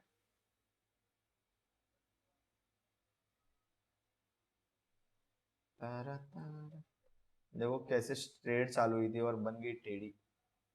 सो अच्छा हाँ, तो ये क्या हो जाएगा 1/R1 इक्वल्स टू, ये R को नीचे ही रहने दो, तो ये रहेगा 1/R, और ये ब्रैकेट जस्ट ऊपर चले जाएगा, तो 1 minus 2L by R cos theta, ये पावर नीचे से ऊपर जा रही, तो पावर पहले पॉजिटिव थी, ऊपर जाके नेगेटिव 1/2 हो जाएगा, -1/2, और सेम थिंग 1/R2 के value 1/R 1 plus 2L upon R cos theta, इसकी वैल्यू भी क्या हो जाएगी, -1/2। समझ में आया। अब अपने को मिल गया 1/R1 और R2 के वैल्यू, जो हमारा मेन इक्वेशन था। अब आप उसके अंदर वैल्यूज को सब्स्टिट्यूट कर दो। क्या था मेन इक्वेशन अपना, V equals to Q upon 4πε0। So V equals to Q upon 4πε0, V equals to Q upon 4πε0, bracket में 1/R1 था, तो R1 की जगह क्या लिख सकता हूं मैं, 1/R into 1 minus 2L by R cos theta raise to -1/2। ये मैंने लिख दी वैल्यू R1 की, फिर बीच में था प्लस, प्लस था कि माइनस था, माइनस था, तो यहां पर लिख दूंगा मैं भी माइनस लिख दूंगा भाई, तो बीच में ये माइनस, और R2 की जगह क्या लिख दूंगा 1/R 1 माइनस, ये डेरिवेशन मेरे साथ तुम लिख लिख के करना, ऐसा नहीं किसी भी इसको देख रहे हो, लिख लिख के करो तभी ये डेरिवेशन अच्छे से समझ में आएगा। 1 माइनस नहीं था, 1 प्लस था ना, तो 1 plus 2L by R cos theta raise to -half, और ये स्क्वायर ब्रैकेट मैंने कर दिया क्लोज, तो ये वैल्यू लिख दी। अब आप इसके अंदर ध्यान से देखो, तो जो वैल्यूज थी वो हम लोग ने सब्स्टिट्यूट कर दी है, ठीक है। अब देखो ध्यान से समझना, V equals to Q upon 4πε0। आप देखो 1/R यहां पर भी है, 1/R यहां पर भी है, तो 1/R को तो कॉमन निकाल दो, तो ये 1/R को मैंने निकाल दिया कॉमन, ब्रैकेट में बचा 1 minus 2L by R cos theta raise to -half, फिर बीच में minus 1 plus 2L by R cos theta again raise to -half, ठीक है। अब देखो यहाँ पर अगर आपको याद है या नहीं है, ये सब आपने 11th में किया है कि नहीं किया है,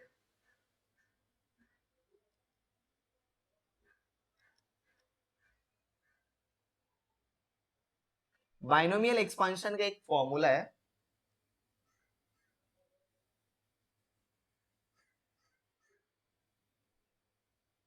वो फॉर्मूला क्या है कि जैसे 1 plus X raise to N, ठीक है, 1 प्लस हो या ये 1 माइनस हो, उससे इतना कुछ खास फर्क नहीं पड़ता, ये बीच में प्लस की जगह माइनस भी हो सकता है और कुछ नहीं, ठीक है।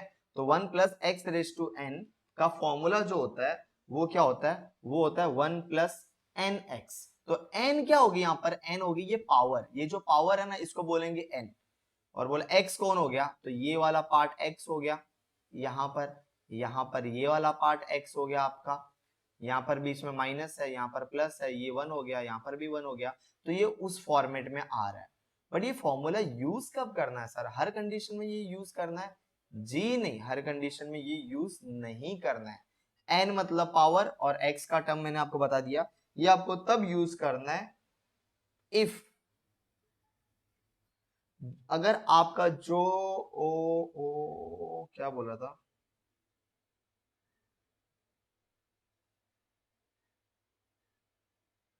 हाँ, if x is less than 1, अगर x की वैल्यू मतलब इसकी जो वैल्यू है, ये x है आपका, इसकी जो वैल्यू है वो अगर x से कम आ रही है, तो बोले सर आपको कैसे पता चला x की वैल्यू कम आएगी, हाँ मुझे इसलिए पता चला क्योंकि आपको पता है ये L square by R square क्या था, जिसकी जो इतना छोटा आ रहा था कि नेग्लेक्ट कर दिया। तो जब L square by R square छोटा आ रहा था तो एल बाई आर थोड़ी बड़ा आएगा, ये भी तो छोटा ही आएगा ना, यहाँ पर देखो L by R, L by R, ये भी वैल्यू छोटी ही आएगी। तो इसके लिए इसको क्या कर देंगे हम लोग, नेग्लिजिबल कंसीडर करेंगे। समझ में आया?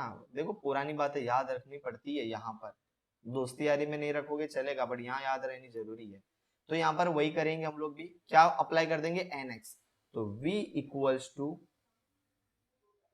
Q upon 4 pi epsilon naught 1 by R, bracket के अंदर आप देखो 1 माइनस, ये पार्ट अब तक मैंने एज इट इज रखा है, एन एक्स, तो एन कितना है, माइनस हाफ, एन एक्स ना, तो माइनस हाफ, और x यानी कि कितना है 2l by R cos theta, ये एक पार्ट हो गया। अगेन बीच में ये वाला माइनस, इसको मैं ऐसे छोड़ देता हूं, अरे यार क्या कर रहा था मैं, 2l by R cos theta, ये पहले टर्म की कहानी होगी। अब बीच का माइनस एज इट इज, फिर यहाँ पर 1 प्लस एन एक्स, तो एन यहाँ पर क्या है, माइनस हाफ, और x क्या है 2l by R cos theta, और ये ब्रैकेट क्लोज। अब आप ध्यान से देखो v equals to Q upon 4 pi epsilon naught 1 by R, ये क्या हो जाएगा, माइनस माइनस प्लस हो जाएगा, ये माइनस माइनस प्लस ना, 1 प्लस, अच्छा वो अच्छा दो चीजें यार, दो चीजें भूलना नहीं, ध्यान से, मैं भी था थोड़ा घाई कर दिया ना। तो माइनस माइनस प्लस हो जाएगा, और ये टू कैंसिल भी तो हो जाएगा ना, तो क्या बचेगा, L by R cos theta बचेगा। देखो घाई बहुत हो रही है मुझे भी यार, अभी मैं भी तंग आ गया ना, खत्म ही नहीं हो रहा है। बीच में माइनस, और ये प्लस माइनस क्या हो जाएगा, ये हो जाएगा आपका माइनस, सो 1 माइनस, यहाँ पर भी टू कैंसिल, तो L by R cos theta, इसको ब्रैकेट में डाल दो, ये वाला पार्ट अपने ब्रैकेट में आ जाएगा, और ये हो गया हमारा। अब ब्रैकेट ओपन कर देना चाहिए, अब आप ब्रैकेट ओपन करोगे तो v equals to Q upon 4 pi epsilon naught 1 by R, bracket के अंदर 1 plus L by R cos theta, ये माइनस इंटू 1 इज -1, फिर माइनस माइनस प्लस हो जाएगा, तो plus L by R cos theta. अब देखो ये +1 और -1 cancel, L by R cos theta, L by R cos theta कितना हो जाएगा, Q upon 4 pi epsilon naught 1 by R, bracket के अंदर क्या हो जाएगा 2l by R cos theta. ये आपका कुछ इस तरह से हो जाएगा 2L/r cos थीटा। अब आप देखो और कितना हम लोग मॉडिफाई करेंगे। अगर आपको ये है तो इसको थोड़ा सा अगर मैं फॉर्म में बना दूं तो ये 1/4 पाई एप्सिलॉन, आंसर आ चुका है अब तो, थोड़ा सा बस एडजस्ट कर रहा हूँ। 1/4 पाई एप्सिलॉन नॉट, और ये हो जाएगा तुम्हारा क्या बोलते हैं, हाँ क्या करूं मैं, अगर आपको इलेक्ट्रिक डाइपोल का फॉर्मूला याद होगा आपके अपने 11th से, इलेक्ट्रिक डाइपोल यानी कि P का फॉर्मूला, तो Q इंटू 2L, ये इलेक्ट्रिक डाइपोल का फॉर्मूला होता था। तो ये रहा Q, ये रहा 2L, तो ऊपर इन दोनों की जगह पर मैं क्या लिख सकता हूँ, P लिख सकता हूँ, और वही लिखूंगा मैं, P लिख दूंगा और cos थीटा लिख दूंगा अपॉन ये भी आर, ये भी are, are into are 2r है ना, कुछ भी R into R, R square. तो ये हमारा आ गया P cos theta upon R square. यहाँ पर मैंने रीजन भी लिख दिया क्यों आया। तो ये रहा आपका formula, P equals to Q into 2L होता है, तो P equals to Q 1/4 pi epsilon naught P cos theta upon Q. ये आ गया मेरा, इतना पोटेंशियल होगा मेरा सी पॉइंट पे। अगर सेम चीज अगर आपको यही यही चीज देखो, फॉर्मूला आपको यही यूज करना है। अगर आपको बोल दिया कि इसको वेक्टर फॉर्म में रिप्रेजेंट करके बताओ, तब क्या करोगे,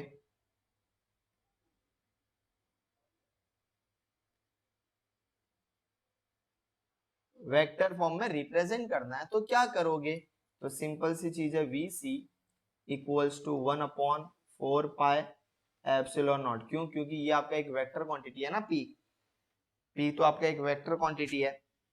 तो क्या करोगे ऐसा जिसकी वजह से, तो सिंपल है, यहां पर हटा देता हूं मैं पी, तो कॉस थीटा है। अब देखो मैंने पी लिख दिया, वेक्टर पी, ऊपर आर से मल्टीप्लाई किया, नीचे आर से डिवाइड करूंगा, तो आर स्क्वायर था, और आर स्क्वायर को एक और आर ऐसा एडजस्टमेंट और बैलेंसिंग किया, तो नीचे आर स्क्वायर इंटू आर क्या हो गया, आर क्यूब हो गया, और बीच में क्या लगा दूंगा मैं, डॉट लगा दूंगा। अगर आप इसको ओपन करते हो ये वाले पार्ट को, तो देखो डॉट हटाते तो क्या लगता है, पी आर कॉस थीटा लगता है, डॉट हटाते, क्रॉस हटाते तो साइन थीटा, डॉट हटाते तो क्या होता है, कॉस थीटा, और नीचे क्या हो जाएगा, आर क्यूब, एक आर कैंसल, तो P cos theta upon R square. तो देखो स्केलर में अगर करते हो तो वापस यही आ जाता है। तो इस तरह से मैंने वेक्टर फॉर्म में बना दिया इसको।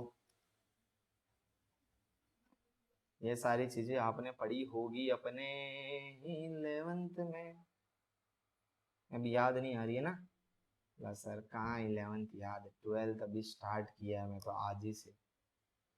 अच्छा, तो ये मैंने जस्ट इसको वेक्टर फॉर्म में रिप्रेजेंट किया और कुछ नहीं।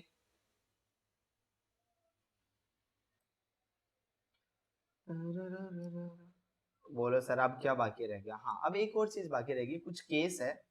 ये देखो एक्चुअल फॉर्मूला ये है, एक्चुअल फॉर्मूला यही है आपका, यही यूज करना है जितने भी न्यूमेरिकल्स वगैरह में है। तो केस 1 ले लेता हूं इसका। फर्स्ट केस ये है कि अगर थीटा की वैल्यू मान लो 0 डिग्री है, 0 डिग्री है तो क्या हो जाएगा, अगर थीटा इक्वल्स टू 0 डिग्री है, तो V C equals to 1/4 pi epsilon naught theta equals to 0 degree, 1/4 pi epsilon naught. तो थीटा की वैल्यू कितनी हो जाएगी, थीटा की वैल्यू 0 है, तो cos 0 की वैल्यू कितनी होती है, 1। तो आपका आंसर क्या बचेगा, P अपॉन आर स्क्वायर। ये हटा देता हूँ यार, मैंने यहाँ तक लिख के रखा है ना, अब सही हो गया। तो P अपॉन आर स्क्वायर, जो सब्स्टिट्यूट करना वो इधर करना, ये वाले फॉर्मूले में, कहीं और नहीं कर देना। तो थीटा इक्वल टू 0 डिग्री है तो आपका ये फॉर्मूला बन जाएगा। अगर मान लो सेकंड कंडीशन केस ले लेता हूं, अगर थीटा इक्वल्स टू 180 डिग्री है, तो 180 डिग्री का मतलब क्या हो गया, देखो जीरो का मतलब क्या समझा, ये पॉजिटिव चार्ज था, ये नेगेटिव चार्ज था, ठीक है। और जो आपने पहले यहां से सेंटर से जो लिया था theta, theta equals to 0 degree का होने का मतलब क्या हो गया, ये जो ब्लू वाला लाइन जो पहले ऐसे जा रहा था ना, अब वो ऐसे नहीं जाके क्या कर रहा है, वो ऐसे जा रहा है यहाँ से, ये सेंटर सेंटर से ऐसे जा रहा है, मतलब पॉजिटिव क्यू की साइड वो जा रहा है। समझ में, वो आपका किधर जा रहा है, पॉजिटिव क्यू की साइड जा रहा है। यहां पर लिख देता हूं, टूवर्ड्स पॉजिटिव क्यू। और 180 डिग्री का मतलब क्या हो गया, ये आपका प्लस था, ये माइनस था, ये दोनों के बीच में डिस्टेंस। अब ये देखो 180 डिग्री का मतलब क्या हो गया, ये ग्रीन वाला इधर जा रहा है, इधर जा रहा है, तो ये इन दोनों के बीच में एंगल 180 डिग्री हो गया ना। तो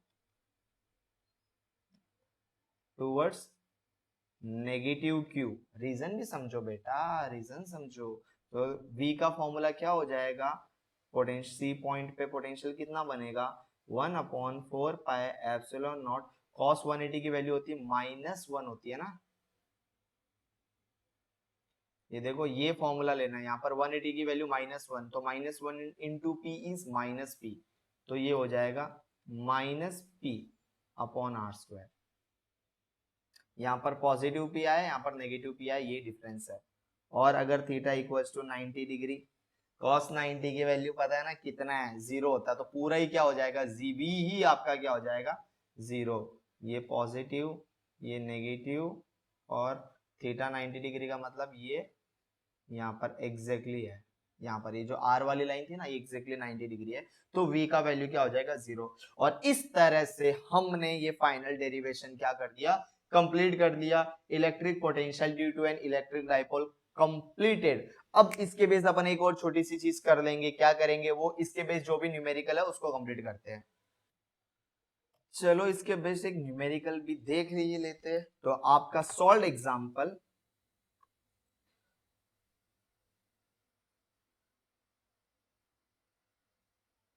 एग्जाम्पल नंबर है आपका सॉल्व एग्जाम्पल 8.7।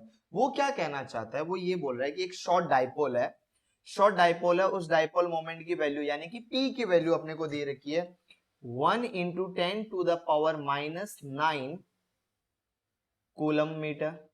ठीक है, तो ये P की वैल्यू अपने को दे रखी है। और determine the electric potential due to dipole at a point distance 0.3, यानी कि जो R होता है वो 0.3 दे रखा है मीटर में। तो सारी की सारी ऐसा यूनिट में, तो यूनिट को कन्वर्जन का टेंशन खत्म। पी और आर अपने को दिया हुआ है क्वेश्चन में। और सबसे पहले क्या पूछा उसने कि आपको वी फाइंड करना है। सबसे पहले आपको वी जब फाइंड करना, कहां पर फाइंड करने बोला है, एक्सियल लाइन पे।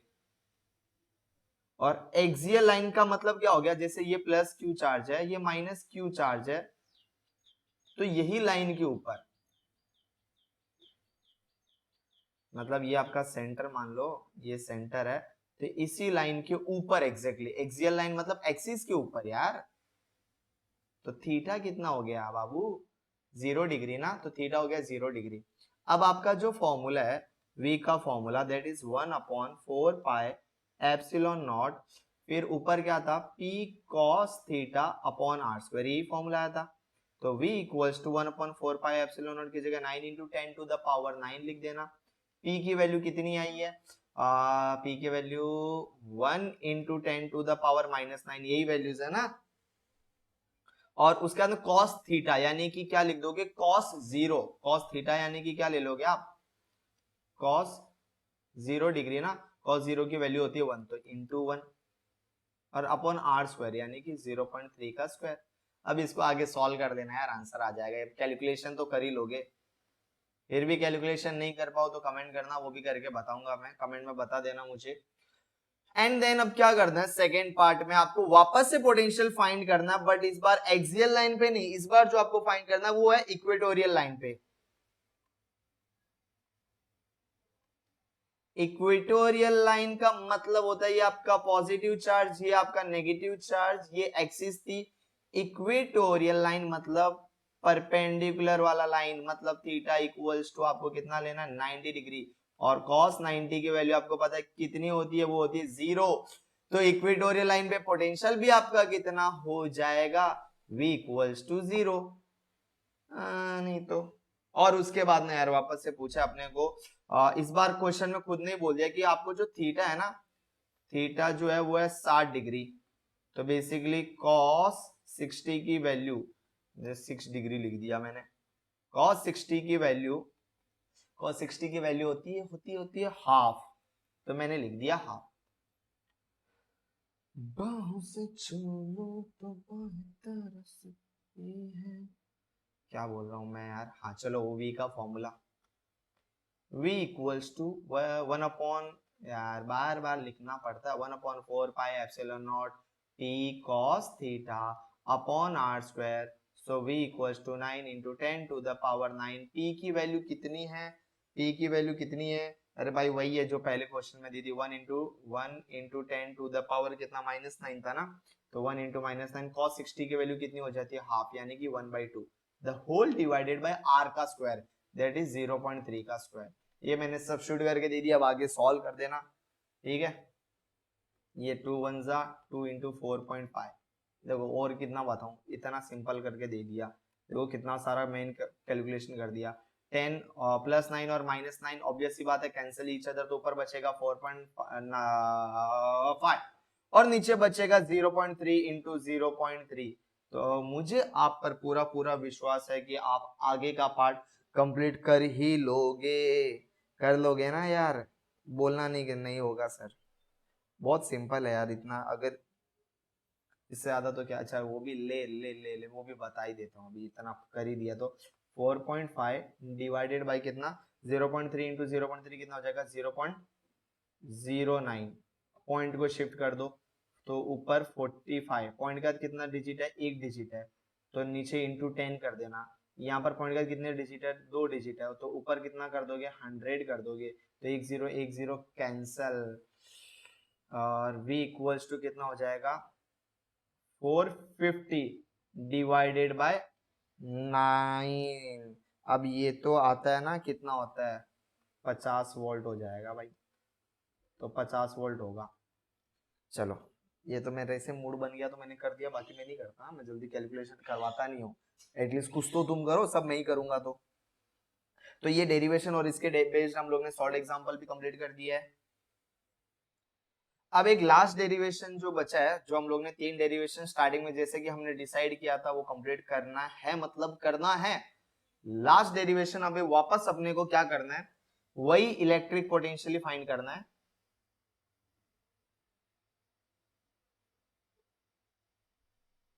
बट इस बार जैसे पहले हम लोग ने पॉइंट चार्ज की वजह से इलेक्ट्रिक पोटेंशियल फाइंड किया, फिर डाइपोल के लिए फाइंड किया, फिर इलेक्ट्रिक पोटेंशियल ड्यू टू किसकी वजह से, ड्यू टू है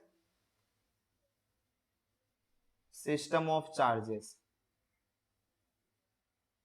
सिस्टम ऑफ चार्जेस, सिस्टम मतलब जब भी आए ना तो सिस्टम का मतलब है फिजिक्स में कि दो या दो से ज्यादा चार्ज प्रेजेंट होना। जैसे मान लो यहां पर एक पॉइंट है, मैंने ये पॉइंट कंसीडर कर लिया P, ठीक है, ये पॉइंट है P, और यहाँ पर है ना, यहाँ पर बहुत सारे चार्जेस है, इस पॉइंट P पे कितना पोटेंशियल होगा, जैसे मान लो यहाँ पर एक Q1 चार्ज है, यहाँ पर Q2 है, फिर यहाँ पर Q3 है, फिर ऐसे यहाँ पर Qn है, तो Qn को मैंने सिर्फ Q3 लिख दिया, तो ये Qn है। तो ये सारे ऐसे बहुत सारे चार्जेस है, तो यहाँ पर ये चार्ज को और इसको कनेक्ट कर दो, मान लो ये R1 डिस्टेंस से है, फिर ये R2 डिस्टेंस से है, फिर ये R3 डिस्टेंस से है, फिर ये Rn डिस्टेंस पे है। तो ये P पॉइंट पे टोटल पोटेंशियल कितना होगा इन सब चार्जेस की वजह से। तो इसमें सिंपल क्या होगा, जैसे अगर आप देखो तो Q1 का इस पॉइंट P पे कितना पोटेंशियल होगा, तो दैट इज V1 होगा, क्या होगा 1/4 pi epsilon naught Q1 bye R1। V2 का क्या हो जाएगा, अरे वो पहले वाला पॉइंट चार्ज की वजह से फॉर्मूला, तो सिंगल सिंगल चार्ज का निकाल लो सबका इंडिविजुअल लेवल पे, so 1/4 pi epsilon naught Q2/R2 direct लिख दो, V3 equals to 1/4 pi epsilon naught Q3/R3।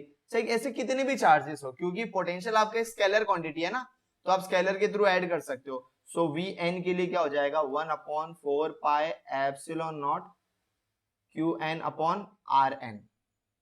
तो जैसे Q3 और R3 इनका पोटेंशियल को ले लियो V3, Q2 और R2 इनका पोटेंशियल ले लियो V2, क्योंकि सबका जिस पॉइंट पे फाइंड करना है वो P क्या है, ये सबके लिए कॉमन पॉइंट है ना, तो इतने सारे चार्जेस की वजह से इस P पे कितना पोटेंशियल होगा, तो कुछ नहीं, सिंपल है, टोटल पोटेंशियल दैट इज सारे पोटेंशियल को ऐड कर दो, V1 plus V2 plus V3 dot dot dot dot dot V N, जितने भी नंबर ऑफ पोटेंशियल है सारे ऐड कर दो।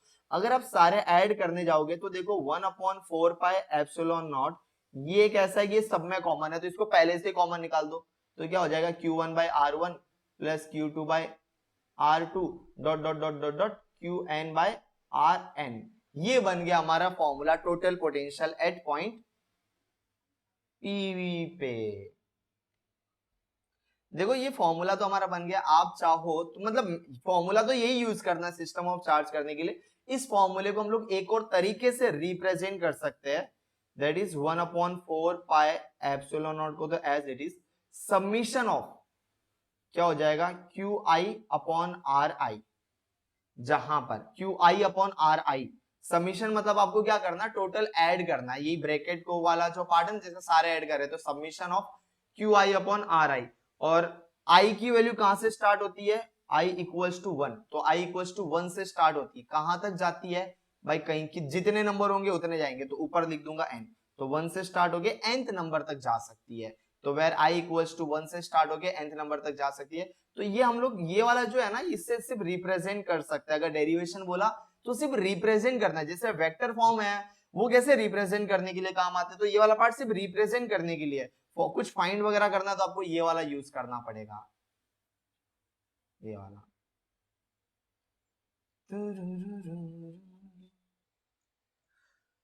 और अब इस कॉन्सेप्ट के बेस्ड हम एक छोटा सा न्यूमेरिकल है वो भी कर लेते हैं। आपका जो solve example again, solve example number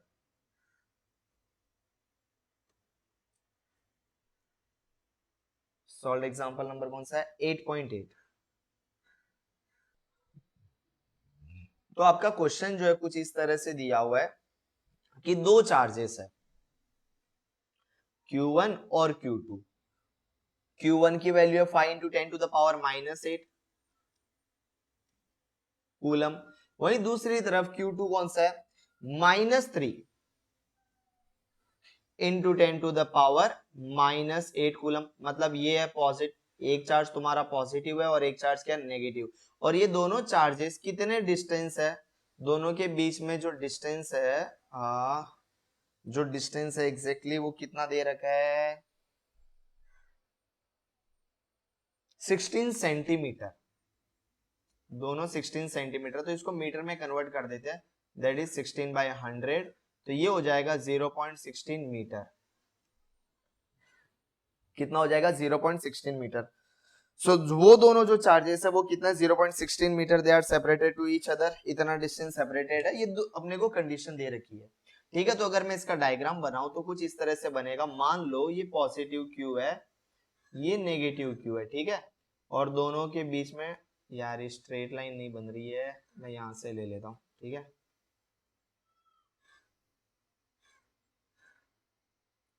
ये वो दो चार, और दोनों के बीच में टोटल जो डिस्टेंस है वो है 0.16 मीटर।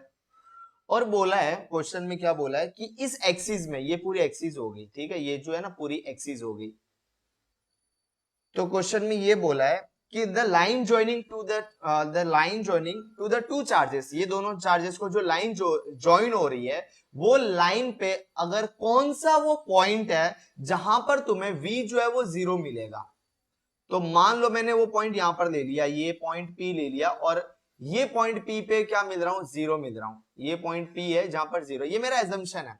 उन्होंने बोला कौन सा वो पॉइंट होगा, तो मैंने कोई भी जगह पर एक रैंडम सा पॉइंट ये P कंसीडर कर लिया, और प्लस Q से ये जो डिस्टेंस है वो x है, और माइनस Q से डिस्टेंस कितना होगा, टोटल 0.16 और ये x है, तो ये डिस्टेंस कितना हो जाएगा 0.16 माइनस x ना, टोटल डिस्टेंस इज 0.16, और उसमें से x माइनस कर दो, तो ये ले लो O ले लो, इसका ओरिजिन ले लो, नहीं सॉरी ये पॉइंट P लिया ना, तो इसको O ले लो और इसको A ले लो, जैसा आपके टेक्स्ट बुक में लिया है, तो OP की वैल्यू x है, और उसके बाद में AP की वैल्यू 0.16 माइनस x है, तो P पॉइंट पे पोटेंशियल फाइंड करना है, पोटेंशियल एट P, तो किसकी वजह से होगा, एक तो पोटेंशियल होगा O की वजह से, प्लस पोटेंशियल होगा A की वजह से, दो लोगों की वजह से पोटेंशियल होगा, तो अगेन वही है, दोनों में से 1/4 पाई एप्सिलॉन नॉट कॉमन निकाल लोगे आप, तो डिस्टेंस क्या बचेगा, डायरेक्ट कॉमन निकालो ना। अरे नहीं समझे क्या, चार्ज अपॉन डिस्टेंस, तो वीओ का डिस्टेंस दैट इज क्या है, ओपी, और प्लस वी ए का डिस्टेंस क्या है, Q2, दैट इज वो Q2 क्या है, वो नेगेटिव है ना, तो माइनस Q2 लिख देता हूँ। Q2 तुम्हारा नेगेटिव है ना, ये Q1 ले लो, इसको Q2 ले लो, Q2 इज नेगेटिव, तो इसको मैं माइनस ले लेता हूँ, और डिस्टेंस क्या हो गया, डिस्टेंस हो गया AP। ठीक है, तो ओपी और एपी, ओपी और एपी। उसने क्या बोला है कि उस पॉइंट पे पोटेंशियल जीरो होना चाहिए, इसका मतलब क्या हो गया, समझ रहे हो क्या, ये जो वीपी है, पोटेंशियल एट पी, उसकी वैल्यू कितनी होनी चाहिए, जीरो। तो वीपी की जगह पर मैं क्या लिख दूंगा, मैं लिख दूंगा जीरो। क्वेश्चन में कंडीशन ये है कि कौन सा वो पॉइंट है उस एक्सिस पे जहां पर तुम्हें पोटेंशियल जीरो मिलेगा, तो मैंने पॉइंट पी कंसीडर किया, पी मैंने मान लिया कि वहां पर क्या है, तुम्हारा पोटेंशियल कितना है, जीरो है। तो अब वो एक्चुअल में वो लोकेशन है कहां, वो पॉइंट उसका न्यूमेरिकल, ये तो मेरा एजम्पशन है ना कि यहां से प्लस क्यू से x डिस्टेंस दूर है, तो उस x की भाई साहब वैल्यू है कितनी, वो अपना मेन काम है, उसकी वैल्यू फाइंड कर रहे हैं अभी अपन क्वेश्चन के अंदर। So 0 equals to 1/4 pi epsilon naught की जगह मैं 9 इंटू 10⁻9 लिख देता हूं। Q1, एक सेकंड ना, Q1 की जगह कितना लिख दूंगा, Q1 की जो वैल्यू है वही लिखूंगा, 5 इंटू 10⁻8, फिर प्लस माइनस माइनस हो जाएगा, फिर 3 इंटू 10⁻8, नीचे ओपी का डिस्टेंस कितना है, x है, और ये डिस्टेंस कितना है, 0.16 माइनस x है, ये मैंने लिख दिया। अगर आप ध्यान से देखो तो ये वाला जो टर्म है ना -8 यहाँ पर, और यहाँ पर ये -8, इसको अपन कॉमन निकाल सकते हैं, तो 0 इक्वल्स टू 9 इंटू 10⁻9 पहले से था, -8 बाहर आ गया, और ब्रैकेट में क्या बचेगा, ब्रैकेट में बचेगा 5/x माइनस 3/0.16 माइनस x, ये बचेगा। अगर आप ये पूरे टर्म्स को उधर लेके चले आओ, जो मल्टीप्लाई हो रहा है उधर लेके आओ, वो जीरो से डिवाइड हो जाएगा, तो जीरो से डिवाइड होने का कितना बचेगा, 0 equals to 5/x minus 3/0.16 minus x। अब ये टर्म्स को उधर लेके चले आओ, तो क्या हो जाएगा, 5/x इक्वल्स टू 3, माइनस है ना, ये -3 उधर जाके क्या हो जाएगा, प्लस हो जाएगा ना, 0.16 माइनस x। ये हमारा कुछ इस तरह से हो गया। अब ये होने के बाद में क्रॉस मल्टीप्लाई कर दो यार, 5 into 0.16 minus x equals to 3x, और आपको पता है कि अब आपको 5 को 0.16 से मल्टीप्लाई करना है, 5 इंटू 0 पॉइंट कितना, किससे, 0.16 से मल्टीप्लाई करना है, तो 5 इंटू 0.16 तो हो जाएगा 0.8, minus 5 into x is -5x equals to कितना हो जाएगा, 3x, -5x उधर जाके कितना हो जाएगा, 3x तो पहले से था, 5x उधर जाके और ऐड हो जाएगा, 5 3 कितना हो जाएगा, 8x, तो x equals to 0.8 divided by कितना हो जाएगा, 8 से डिवाइड करना पड़ेगा ना,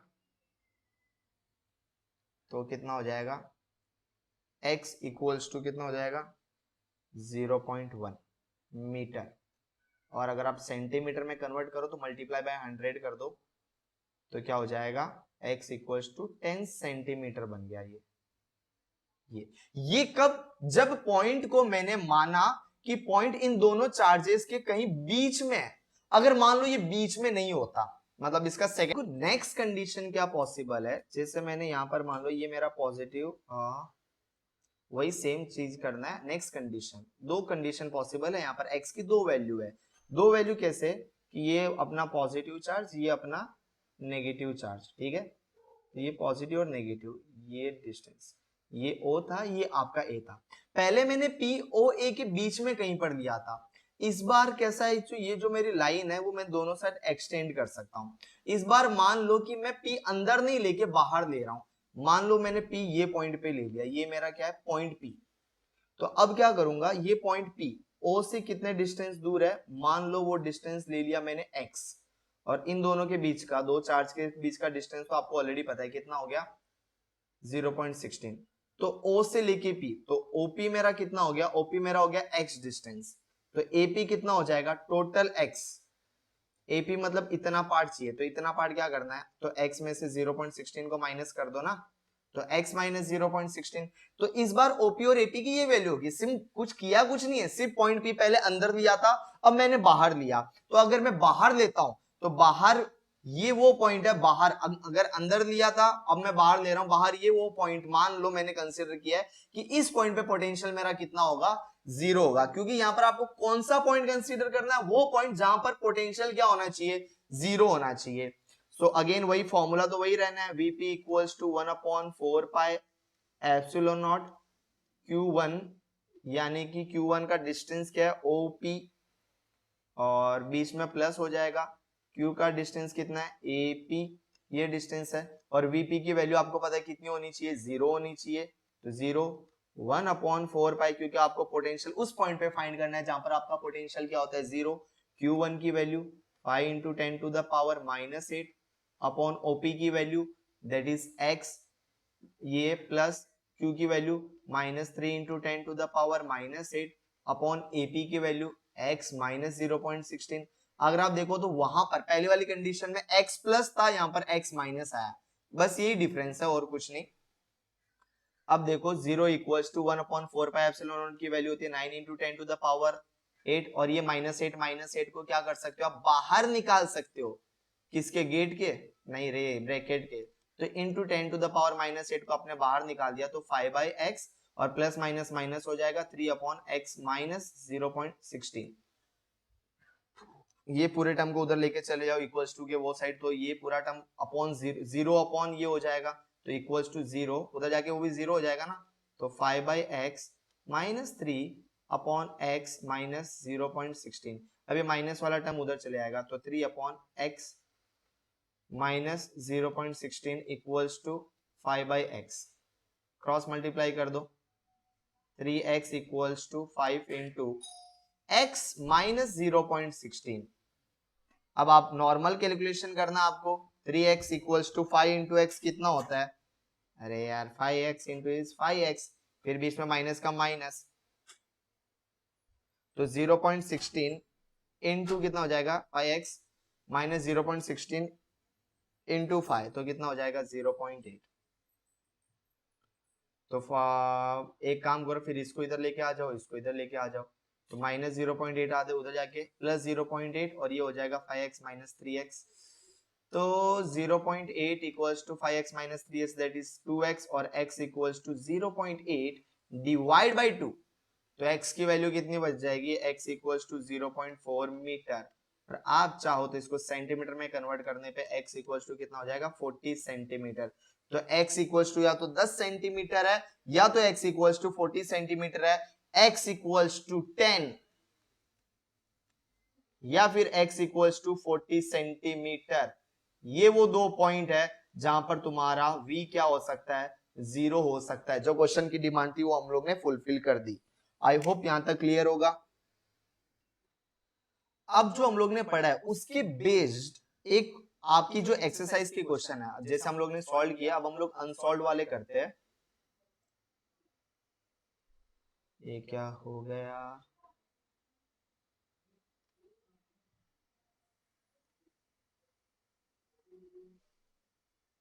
अनसॉल्व क्वेश्चन जो है आपकी एक्सरसाइज, यानी कि क्वेश्चन नंबर 2 का, जो फर्स्ट क्वेश्चन है वो कॉन्सेप्ट समझना जरूरी है। क्या बोला है, a charge q is move from point A से लेके पॉइंट बी तक जा रहा है।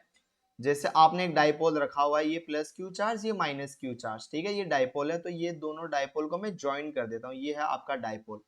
और उसने क्या बोला, डाइपोल का जो इक्विटोरियल प्लेन है, यानी कि ये हो गया इक्विटोरियल प्लेन, यानी कि जो होता है 90 डिग्री, और आपको पता है कि 90 डिग्री पे पोटेंशियल हमेशा कितना होता है, पोटेंशियल जब 90 डिग्री होता है तो कितना होता है, देखो केस पड़ा था तो जीरो आया था ना, तो इक्वेटर पे पोटेंशियल आपका क्या होगा, जीरो होगा। तो इक्वेटर पे एक पॉइंट ए है जो डाइपोल के ऊपर है, और एक पॉइंट बी है जो डाइपोल के नीचे है, तो जो चार्ज क्यू है ना ए से बी की तरफ जा रहा है, अलोंग द इक्वेटर जा रहा है, तो उसमें उस कंडीशन में हमें क्या फाइंड करना है, तो उस कंडीशन में हमें वर्क फाइंड करना है। वर्क का याद होगा फॉर्मूला, पोटेंशियल इनटू चार्ज, अरे ये वी का पढ़ा था ना, वी का वर्क डन अपॉन चार्ज, तो वर्क डन का क्या हो जाएगा वी इंटू क्यू, और आपको पता है we zero, zero into charge क्या हो जाएगा जीरो, तो आपका वर्क डन कितना हुआ, जीरो वर्क डन हुआ। समझ में आया? तो कॉन्सेप्ट के ऊपर ध्यान दो, बाकी चीजें अपने आप हो जाती है। अब आप देखो आपके एक्सरसाइज का वही क्वेश्चन नंबर 2 का फोर्थ क्वेश्चन देखो, वहां पर क्या बोला हुआ है कि तीन चार्जेस है। कौन कौन से तीन चार्ज है, एक माइनस क्यू है, एक प्लस क्यू है, एक कैपिटल क्यू है। अच्छा सॉरी, सीक्वेंस मैंने थोड़ा सा गलत लिख दिया है। माइनस क्यू है, उसके बाद में कैपिटल क्यू है, और उसके बाद में वापस माइनस क्यू है। तो तीन चार्जेस है, और जो तीनों जो है एक स्ट्रेट लाइन पे तीनों चार्ज रखे हुए हैं इक्वल डिस्टेंस पे। तो इससे इसका डिस्टेंस आर है और इससे इसका डिस्टेंस आर है, तो इक्वल डिस्टेंस कैसा, ये एक लाइन मान लेता हूँ, ये एक स्ट्रेट लाइन है। ये स्ट्रेट लाइन पे यहाँ पर एक चार्ज रख दिया माइनस क्यू, यहाँ पर एक चार्ज रख दिया माइनस क्यू, और बीच में रख दिया मैंने प्लस क्यू। तो यहाँ से यहाँ तक का डिस्टेंस आर, और यहाँ से यहाँ तक का डिस्टेंस आर। और क्या बोला है, potential energy of the system of three charges is zero, यानी कि तीनों चार्जेस सिस्टम में, तीन चार्ज है ना, मैंने बोला दो या दो से ज्यादा होता तो सिस्टम वर्ड यूज होगा। तो पोटेंशियल एनर्जी जो तीनों का है सिस्टम ऑफ चार्जेस, वो कितना है, जीरो है। और अपने को फाइंड क्या करना है, क्वेश्चन में रेशियो फाइंड करना है। रेशियो किसका, बड़े वाले क्यू अपॉन छोटे वाले क्यू का रेशियो क्या आएगा, ये हमें क्वेश्चन में फाइंड करना है। तो देखो क्या करेंगे हम लोग, आपको पता है कि पोटेंशियल एनर्जी का अगर आपको याद होगा तो फॉर्मूला कुछ इस तरह से आया था, 1/4 पाई, नहीं आया तो पीछे जाके देख लो, डेरिवेशन किया था। Potential energy equals to 1/4 pi epsilon naught, bracket के अंदर हम लोग क्या ले सकते थे, ब्रैकेट के अंदर नहीं अभी तो, sorry, potential energy 1/4 pi epsilon naught Q1 Q2 upon R, Q1 Q2 upon R, ये हमारा पोटेंशियल एनर्जी का फॉर्मूला था जब दो चार्जेस है। लेकिन तीन चार्ज है तो आप बोलोगे सर यहाँ पर Q3 रख दो, तीन चार्ज का हो गया, नहीं भाई ऐसा नहीं चलता है।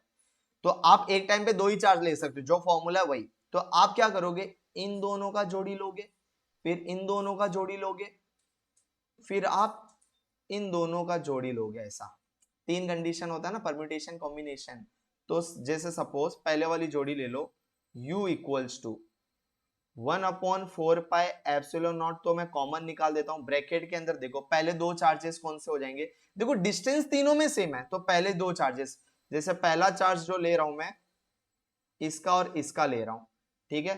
तो क्या हो जाएगा, माइनस क्यू और माइनस क्यू, और ये बड़ा वाला क्यू अपॉन आर हो गया। फिर बीच में प्लस डाल दूंगा, क्योंकि सबको ऐड ही करना है ना, इसमें प्लस डाल दूंगा। अब मैं कौन सा लूंगा, अब मैं लूंगा, अब मैं ले लूंगा ये वाला चार्ज और ये वाला चार्ज ले लूंगा। तो ये वाला चार्ज, ये वाला चार्ज Q, और यहाँ पर आगे माइनस लगा देता हूँ, Q अपॉन दोनों के बीच में डिस्टेंस कितना R, फिर बीच में प्लस लगा दूंगा। अब कौन सा ले लूंगा मैं, अब देखो, अब लूंगा मैं दोनों के एंडिंग वाले, ये वाला और ये वाला। तो minus into minus is plus, और Q into Q is Q square. दो चार्ज है ना, तो Q इंटू क्यू स्क्वायर, दोनों के बीच में डिस्टेंस कितना है, यहां से लेकर के यहां तक का जो डिस्टेंस है वो R, और यहां से यहां तक का, तो टोटल डिस्टेंस हो गया 2R। ये कंडीशन जिसको समझ गया उसको सब कुछ समझ गया। तीन कॉम्बिनेशन लिया है मैंने, क्योंकि तीनों का पोटेंशियल एनर्जी है ना। यहाँ पर कितने पॉसिबल सिस्टम हो सकते हैं, ये पहला वाला, ये दूसरा वाला, ये तीसरा वाला, ये तीन सेट बन सकता है। दो दो चार्जेस का सेट लेना है, तो फर्स्ट और सेकंड, फर्स्ट और लास्ट, और सेकंड और थर्ड, तो तीन ही सेट बन सकते हैं यहाँ पर चार्जेस का जोड़ी बनाने जाओ। तो U equals to 1/4 pi epsilon naught, सोना सोना सा लग रहा है ना, 1/4 पाई एप्सिलॉन नॉट, सोना सोना ही होगा। 1/4 पाई एप्सिलॉन नॉट लिख देता हूँ। यहाँ पर देखो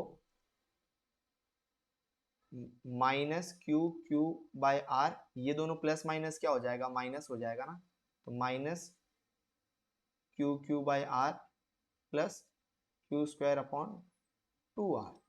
अब अगर आप देखो तो ये वैल्यू को आप अच्छा हाँ, वन मोर थिंग, ये पोटेंशियल एनर्जी आपका कितना होना चाहिए, जीरो होना चाहिए, क्वेश्चन में ही बोला है।